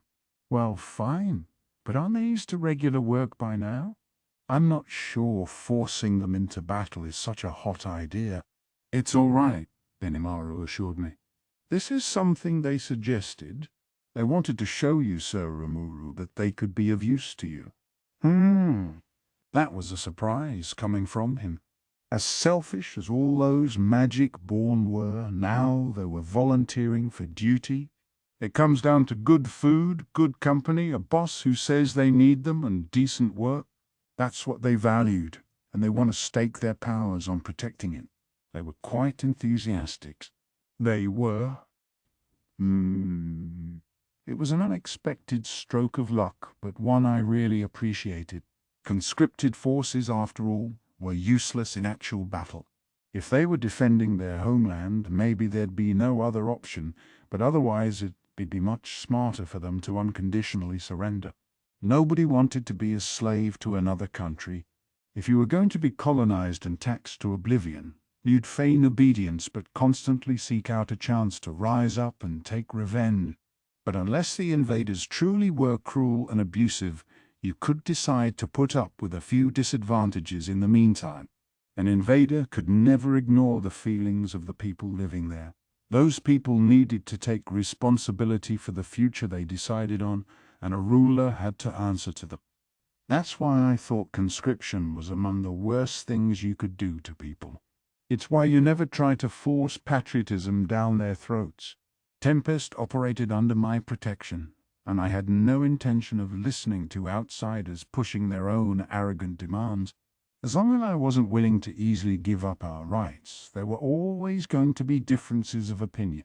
If the other side wouldn't bend, that naturally lead to war, and I didn't want opposition to that. If someone didn't feel like protecting their own country, I honestly didn't mind if they just went off somewhere. One thing I wanted to make very clear was who I felt it was important to protect. Naturally, I prioritized my companions who'd stuck by me through thick and thin from the moment I established this nation. Anyone who came along later talking about their own rights, I had no intention of going quite that far for. If I had no citizens to protect, I'd probably bug out as well, and then I'd build a new nation somewhere else, with companions I saw eye to eye with. After all, I had no great affinity for this land. But at the same time, if these people loved Tempest, this land we all belong to, I was ready to live up to every bit of that. No matter who attacked us, I'd smash them with every ounce of my might. Hell, even if it was Guy doing the attacking, I was ready to use any trick in the book to kill him. I mean, he was a freak of nature, and I hoped it wouldn't come to that, but still, they certainly seemed enthusiastic enough to me, and I'd say they were being honest with their feeling. In addition, we also had volunteers among people across the forest of Jura who heard rumors of an impending war. That's what the Magic-Born United is composed of. Benimaru chuckled a bit as he added, I did reject a lot of the weaker-looking ones, though. Well, excellent. It gave them a chance to really work hard for me. I was glad for it. The volunteer army, meanwhile, was a force composed of human beings living in Tempest or its neighboring areas. If we lost this war, no matter how it happened, the entire forest of Jura would fall into ruin. Better to cooperate with us from the beginning then, and that's exactly what this band did. This army was chiefly composed of adventurers and mercenaries, many of them immigrant volunteers we had accepted into the country. We also had a lot of the idiots we saw constantly staking their lives in the dungeon, only to be eaten alive by my friends and my avatars each time. They numbered 20,000 in total, and while I didn't expect too much from them, that was still a pretty decent force. That's the composition of the left wing. So the main difference between the left and right here is the degree of loyalty to you, Sir Rimuru. Me? The forces on the right consist of nothing but those ready to stake their lives for your nation or you. On the left, meanwhile, are a bunch of people with different motivations. Some may have had lofty intentions, but we hardly had the time to interview each one of them, so I went with this organizational structure. I see. Shion and Diablo were nodding behind me. I could already hear them saying some pretty disturbing things. They're disposable pawns, then. Let us give them a trial and pick only the true elites among them, that kind of thing. But surely it was just my imagination. So the next issue is who to name leader of each force. Now Benimaru was tackling the real task at hand. Let's start with the Western deployment. They were the biggest force, but their members were still scattered all across the land. In terms of sheer numbers, Benimaru began. We've got 250,000 under our command, but I believe it best to keep the 150,000 in the Western deployment where they are, instead of moving them around. Yeah. They still technically belong to the Council. Maybe we're free to move them, but I doubt we'll have to call them all the way over here. If we could get them all in one place, I'd be able to magically transport them in one fell swoop, of course. But managing a crowd of 150,000 is a huge responsibility. Without a chain of command in place, they'd never act like a sensible army. Best to get a solid security structure in place, just so Imperial agents can't start diverting their attention around the world. I agree with you, Sir Rimuru. I have the power to manage them, I believe, but let's keep the Western deployment where they are. There's no single leader for them, but I'm thinking that Testarossa, our diplomatic officer, can handle those duties as well. I like that idea, but if war breaks out, I might wind up calling Testarossa back here. If I do, I'm worried about how she'll stay in contact with them. How would she keep in touch with a force dispersed across such a wide range? We had successfully built a communications network connecting each nation and their main cities using magical calls, communication crystals, and magistral wiring. But the infrastructure didn't extend out to the individual town and village level yet. In fact, that'd be a job for our Corps of Engineers. Each squadron in the deployment had at least one magic practitioner, so magical calls would be possible at least, but that will not be a problem, said Diablo. Moss is capable of managing hundreds of squadrons at once. Yes, that's what Sully told me as well, added Benimaru. Moss was working with him in intelligence gathering, but it sounds like he can also handle inter-squadron contacts on the site. He can? What an incredibly useful demon. Well, want to name him unit leader then? I offered. I would feel bad for him if we did. Indeed, indeed. Given Tester's temperament, it would be a tragic situation for him. It hardly matters to me, of course, but I cannot help but feel a twinge of sympathy. All right. Let's make Testarossa the provisional leader for now. Not only Benimaru, but even Diablo voiced pity for Moss. I could read between the lines well enough, so I withdrew my nomination. For now, the Western deployment would focus on its primary peacekeeping mission. Barring extraordinary circumstances, deploying them elsewhere would only be done as a last resort. Testarossa would lead them, but this was meant to be temporary. I made it clear that we'd replace her once someone suitable came along. Next, the Magic-Born United. Why don't I appoint Benimaru for that? Personally, I would suggest Sir Rigueur, he said. Oh, Rigueur? True, Rigueur had experience leading a security force, and his overpower was nothing to sniff at. But he was also an assistant to Rigard, and I wasn't sure he had time to lead a full army. If at all possible, I wanted to settle this war with our standing forces alone. But right then, we had no idea how much military strength the Eastern Empire had ready. We had our spies en route, but hadn't gained any intel within Imperial borders yet. Still, based on the snippets we learned about their training exercises, current estimates stated that at least 300,000 troops were going to be deployed. There was even a chance they'd send out over 1 million, a truly massive force. If it came to that, we couldn't afford to keep the Magic-Born United on ice. Along those lines, I had no issue with Riga's command, but I was still anxious. Managing a ragtag army with essentially no rehearsal was a dangerous job for anyone. I really do want to leave this to you, Benimaru. And in the future we can call this mixed force the Red Numbers. I'd like you to select some captains from Team Karenai to make this force into a coherent unit. We'll make them into the 4th Army Corps, and I want you to be their direct commander. I call them Red because they'd stop anyone in their way. Get! My first dad joke in a while. Right. I'll just keep that one to myself. Don't want to kill the mood. Despite all these ridiculous thoughts, I managed to retain my composure as the briefing hummed along. Very well. In that case, I accept the appointment. It looked like Benimaru thought I might ask that of him. He seemed ready to agree, not letting it faze him at all. He has the unique skill-born leader, letting him cover for any lack of refinement among his forces, so he was the perfect person to lead a motley bunch like this. So, in addition to being my supreme commander, Benimaru was just appointed leader of the brand new Red Numbers. That left the volunteer army. Now, what do you intend to do with the volunteer army? Benimaru winced. There's the problem. These volunteers included a large number of humans. Employing a monster as commander, Benimaru worried, could lead to unnecessary dissatisfaction among their ranks. Good point. If word starts getting around that humans can't advance in the land of monsters, that's gonna hurt our image. Anyone with such insipid thoughts is a weakling. A loser, Shion cut in. They would never make anything of themselves anyway.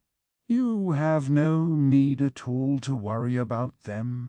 Sean, maybe I don't. But if someone doesn't know much about us, that's gonna sound an awful lot like the truth to them. True. Humans can be a fickle bunch to deal with. Sean may not appreciate it too much, but a brand image is a precious thing to maintain.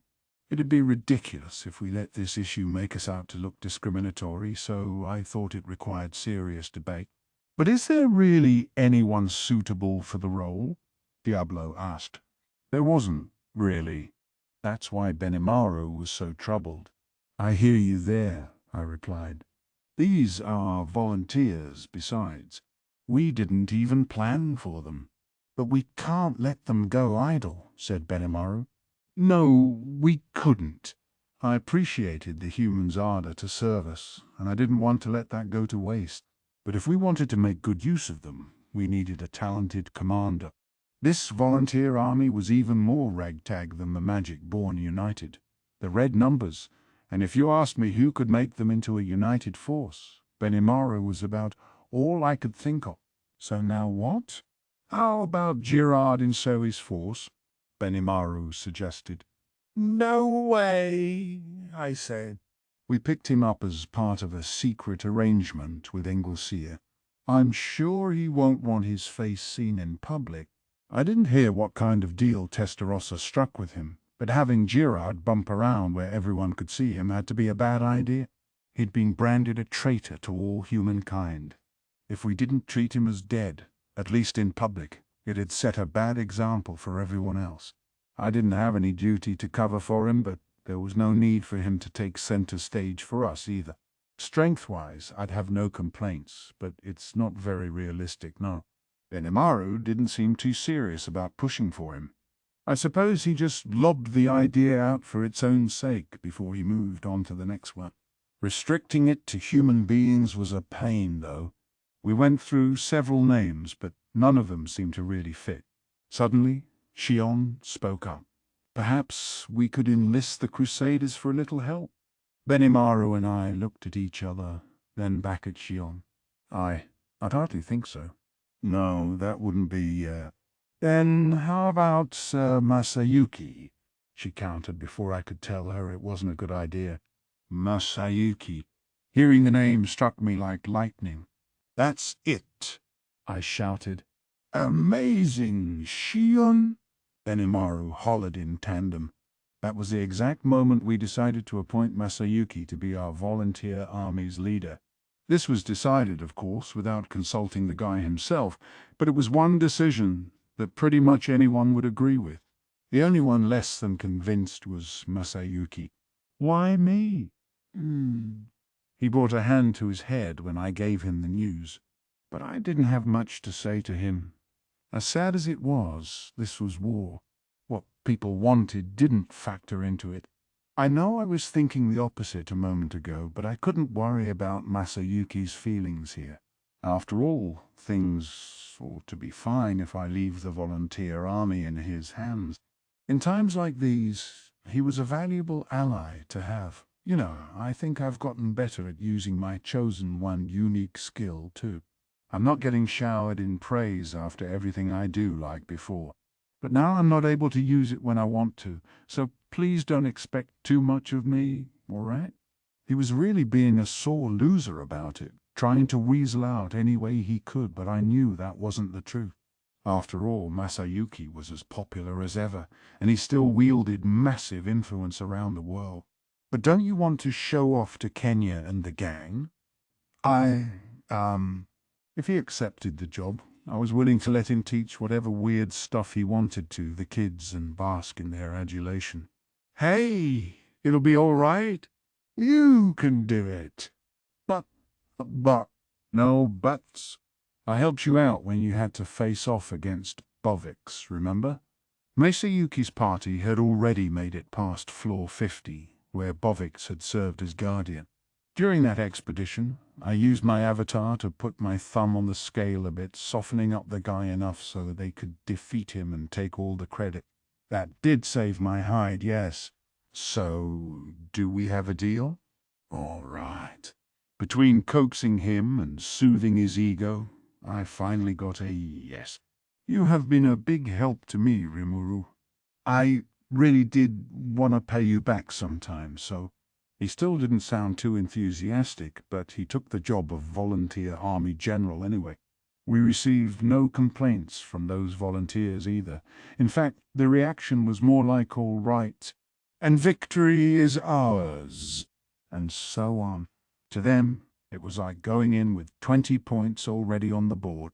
No matter how much of a hangdog expression he gave me, there was no turning back. I knew this would happen.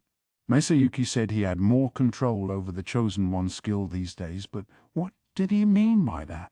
Maybe my hunch was right, and he was lying, or maybe some of Masayuki's real luck was operating on him, skill or not. That'd be even more of a surprise, actually. Leon was the opposite. Everything he did tended to make him look as bad as possible. This was apparently the case even back in his hero days. I guess it can be hard to fight your true nature. Now, I'm sorry all this got decided without you, but think about it. You're going to be a banner who would inspire the entire army. I tried to commiserate with him as much as I could, but regardless, Masayuki, the hero, was now leading our 20,000 mostly human volunteers. So the corrected organizational chart had 52,000 troops on the right wing and 50,000 on the left. Benimaru was at the very top, the generals of each army corps below him. We thus had over 100,000 soldiers to work with, but I was still iffy on whether we could take the Imperial force with that. No need to panic, though. All our preparations were continuing on a pace. We had 150,000 troops in the Western deployment to back us up. Each of the Western nations was prepping support units from their respective Knight Corps. As a final defensive line, we'd get the Western nations' army set up as well. The total would be over 250,000, I was told, and if push came to shove, I'd be relying on them.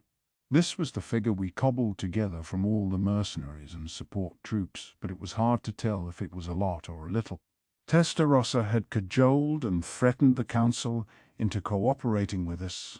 Not that they had much choice. If we lost, after all, it'd be their turn next.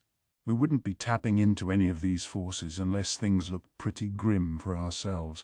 Regardless, we had the terrain advantage, as well as Veldora and additional support from demon lords like Luminous and Leon. Even Milim agreed to pitch in. The Beastmaster's warrior alliance serving Carillon would be ready to deploy at a moment's notice. Plus, as my personal trump card, I had the Black Corps under Diablo at the ready. Benimaru had full command over the entire military, so honestly speaking, the hierarchy didn't give me direct control over any force. In practice, though, the Black Corps took orders from nobody but Diablo and the 3 demonesses under him. They were a fully independent army, totally out of Benimaru's control. That was the sum of our forces, and we hadn't factored in what moves Yuki would make. A war, huh? I muttered to myself in my room. Did the Empire really want to conquer the Western nations? Guy had used the term game to describe his motives. It sounded like there were some connections there, some kind of restless ulterior motive pointed at the Empire. But even so, no matter who comes along, if they lay their hands on our little paradise, I'll crush them. Those were my true feelings. I had no intention of making the same mistake twice. I'm a demon lord, and I can't afford to put the wrong things first. Meanwhile, as Rimuru and his companions were preparing for war, the Eastern Empire was doing much the same thing, except they spent far more years preparing. Slowly, carefully, step by step, their preparations for a grand offensive took shape. Before long, the Empire would wake from its long slumber, and only a small amount of time remained until the storm began. Interlude. A look inside the empire. The Eastern Empire, officially the Nazca Namrium Ulmaria United Eastern Empire, was one of the oldest nations in the world. Its history extended back centuries. As the story goes, it had already laid the foundations for an empire as early as 2,000 years ago. Its roots can be traced back to the small kingdom of Nazca, a realm that had spent many years absorbing and merging with the magical kingdom of Namrius, followed by the Eastern Federation of Ulmeria to create the current empire. In the background of this conquest was the massive, overwhelming military Nazca cultivated, and now under the name of the United Emperor Ludora Nam-Ul Nazca, the empire had enjoyed a reign of power for the past 2 millennia, never allowing its annexed nations to rebel. Every member nation was the full and complete vassal of the empire, subject to its absolute rule. This was how the Nazca Namrium Ulmeria United Eastern Empire, generally referred to as the Eastern Empire, operated. It was said that the aim of the empire's leader was absolute dominance, and that was reflected in its unbroken imperial bloodline. The current emperor had been granted the name Ludora as well. No matter how things worked in practice, the emperor always preferred absolute power according to conventional wisdom. The military, too, adopted this might makes right approach, taking a unique stance and guaranteeing promotion for anyone who could prove their power. And even now, as the rumors among the empire's subjects went, the only reason the empire had not plowed through the forest of Jura yet was because they were still not prepared for it. Approximately 350 years ago, the empire attempted and failed to subdue Veldora the Storm Dragon, costing it an entire city.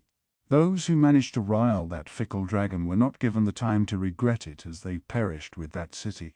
It was among the largest in the land at the time, boasting a population of 100,000, a fortress city nestled against the forest of Jura's east side. The empire had taken a century to build it up as a beachhead for the invasion of the forest. It was a military base, ready to expand the empire's territory once they made it through Jura. Driven with ambition, the military leaders of the time came up with a plan, one that would take them beyond the forest. It was the fervent desire of the empire, cultivated over 100 years, and despite its prosperity, there was only one reason why it had dreams of territorial expansion: because the emperor willed it. There was no other motive, and none of the citizens voiced disagreement. The plan proceeded smoothly, the empire's armies building themselves up in order to prove their might. Then, in the name of the emperor, the order was given to begin the invasion. But thanks to a foolish idea that occurred to one squadron leader, the entire operation was crushed. "If we're going through the forest of Jura anyway," reasoned this leader, "we might as well tame its master. No giant lizard is going to be a threat to us." It was an incredibly ill-advised decision, and it led them all to their destruction. What he and his troops did exactly has never been accurately reported. Anyone who could have recorded the incident or stored those records was turned into ash. And so the dream of the empire, the ambition of its emperor, was burned to cinders. That brought us to the present day. The empire spent a long time laying low, tending to the wounds Veldora gave them, but the emperor never gave the okay to continue the invasion. Trespassing into the forest of Jura was never permitted. The power they spent 350 years building up patiently waited for its chance to roar. Now let's turn our attention to the empire's political structure. In the empire there exists a political administration and a military branch, the two wings supporting the emperor's rule. The emperor personally serves as both the sovereign of the political administration and the commander-in-chief of the military, a massive amount of power for one individual to wield. This administration contained a House of Lords, a legislature populated by the nobility who enjoyed a great deal of power on the surface. In reality, though, the nobles were given no decision-making rights. They were granted prestige and vested interests, but they played little more than a bureaucratic role, rubber-stamping the will of the emperor. This House of Lords was a hereditary system, its members becoming lords without any vote required. No matter how lofty their personal ambitions were, it was impossible for them to gain the power to make them a reality. All imperial territory was the property of the emperor, who lent it out to the nobility and let them manage it, but no more. The nobility was supported by teams of highly educated government officials. These were the bureaucrats who proposed plans and policies with the full backing of the emperor behind them, and they subsequently all made pledges of loyalty to their leader. The same was true of the military. Since the emperor himself, and not the state, had authority over them, it was a de facto personal force owned by him alone. Even regional cities annexed by the empire lived by this rule. All private property was seized, then lent back by the emperor. The defense forces protecting these lands was similarly on loan from this emperor, provided solely out of his personal compassion. This policy successfully quelled any rebellion out in the empire's far reaches. It was made possible by the overwhelming difference in national power. The empire was willing to accept surrender, but this came at the forfeiture of all other rights. Anyone who objected to this could expect a violent purge. They would be thoroughly eradicated, ensuring no one would harbor similar ideas again. That was how order was maintained across the empire. The carrot and the stick, terror against overwhelming military might, and guaranteed safety upon becoming an imperial subject. These two tactics were thoroughly managed in equal measure, preserving peace in the empire for generations. Normally, it would be impossible for a single person to rule over a nation this vast. In fact, look over the past 2,000 years of history, and you won't find a single occasion where the emperor's rule was ever put into question. Power always remained at the top after every transition. No matter how you thought about it, it was strange. If you chalked it up to the great work of the emperor, it essentially meant he was a god, a being beyond the human realm. We now turn to the empire's military force, broadly divided into three main divisions. The Armored Division, a force of mechanized soldiers, managed by teams of technicians.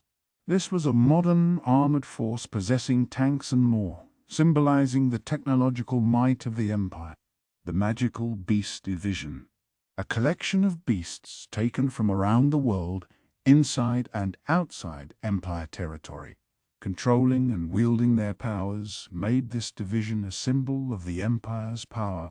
The Composite Division, a collection of off-spec mechanized soldiers and crazed magical beasts incapable of group activity. They are too focused on themselves to function as a group, but their powers are a wild card, and together they could become a serious threat. They symbolized the heart of the empire, still beating young. If the Western nations relied primarily on swords and sorcery, the empire's focus on magic and science made it the pioneers of a new era.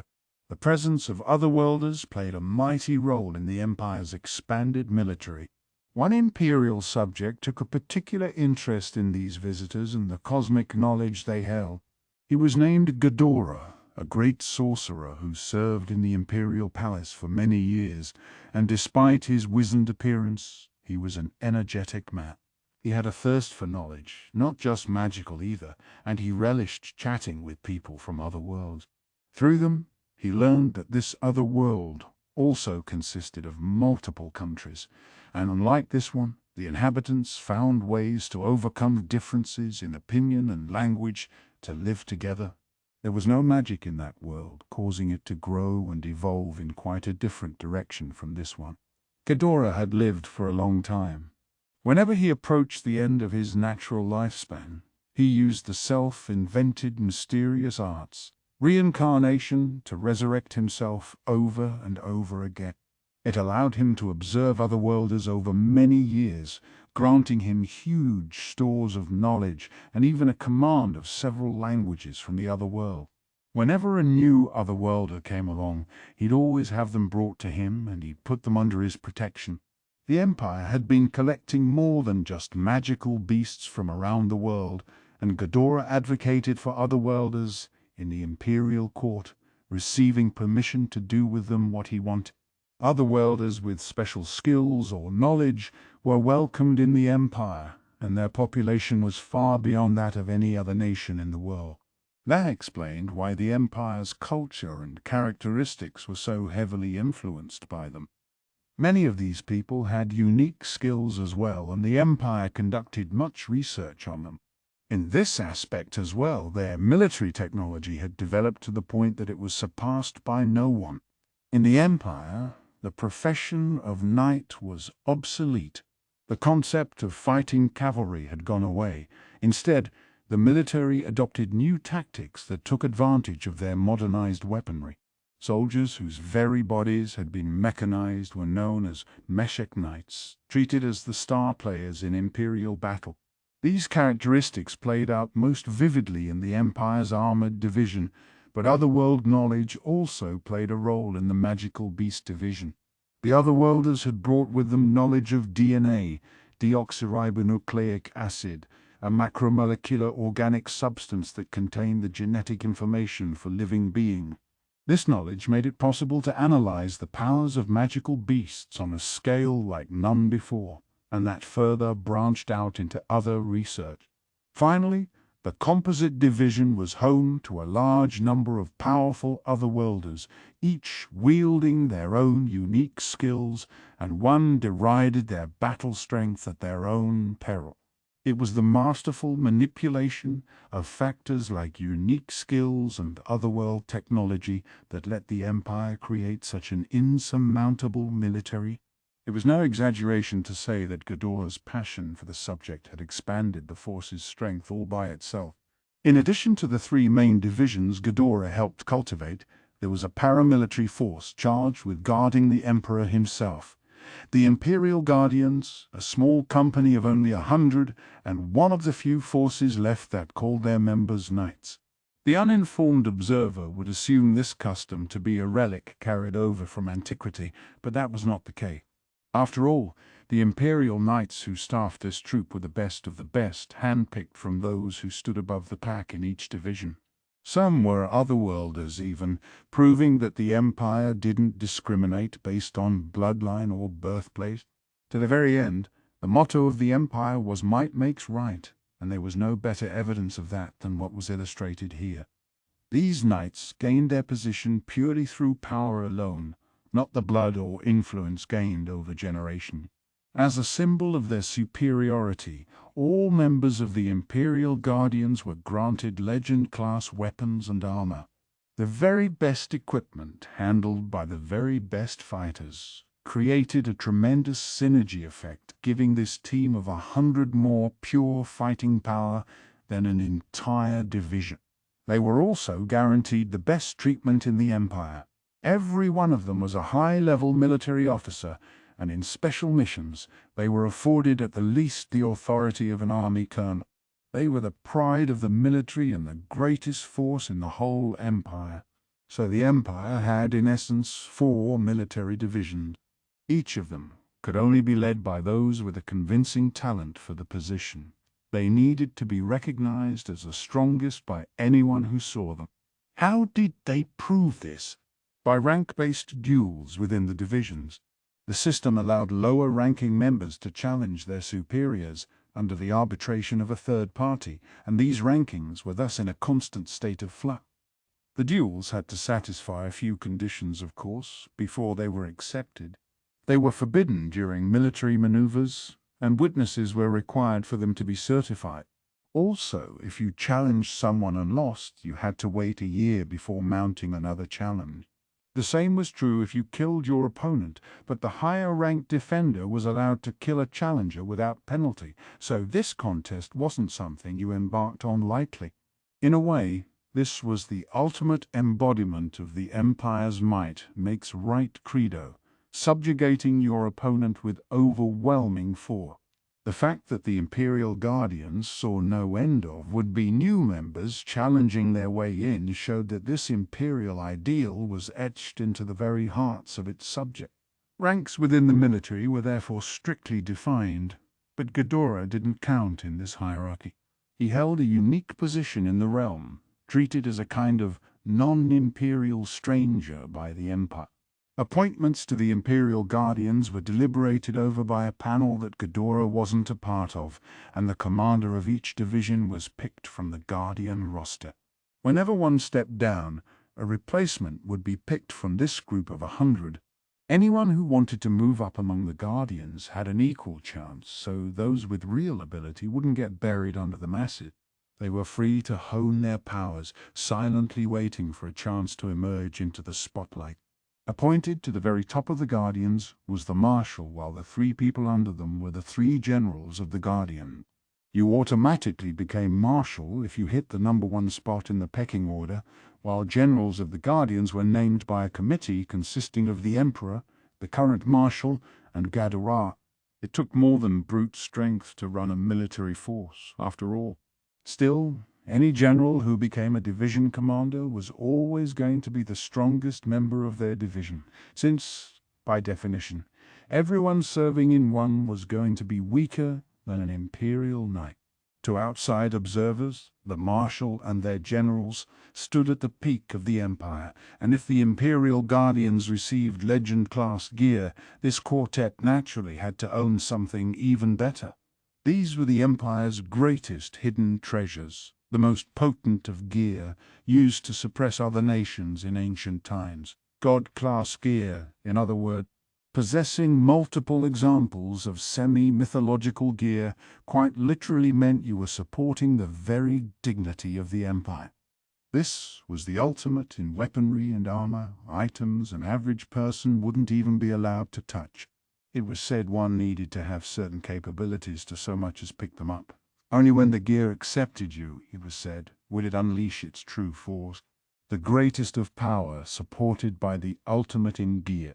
Truly, they were invincible, the foundational rock the Empire was built upon. And then, something changed in the Empire. For the first time in decades, a commander actually lost a ranking challenge, and with that, the colossal responsibility of keeping the disorganized composite division a coherent force. He was felled by a man who had made a truly historical rise through the ranks, having enlisted for the first time not even a year ago, mowing down one experienced fighter after the other without a single loss. Now the young man stood at one of the Empire's loftiest peaks. His name was Yuki Kagurazaka, and with his rise, the pace of human events would rocket into high gear.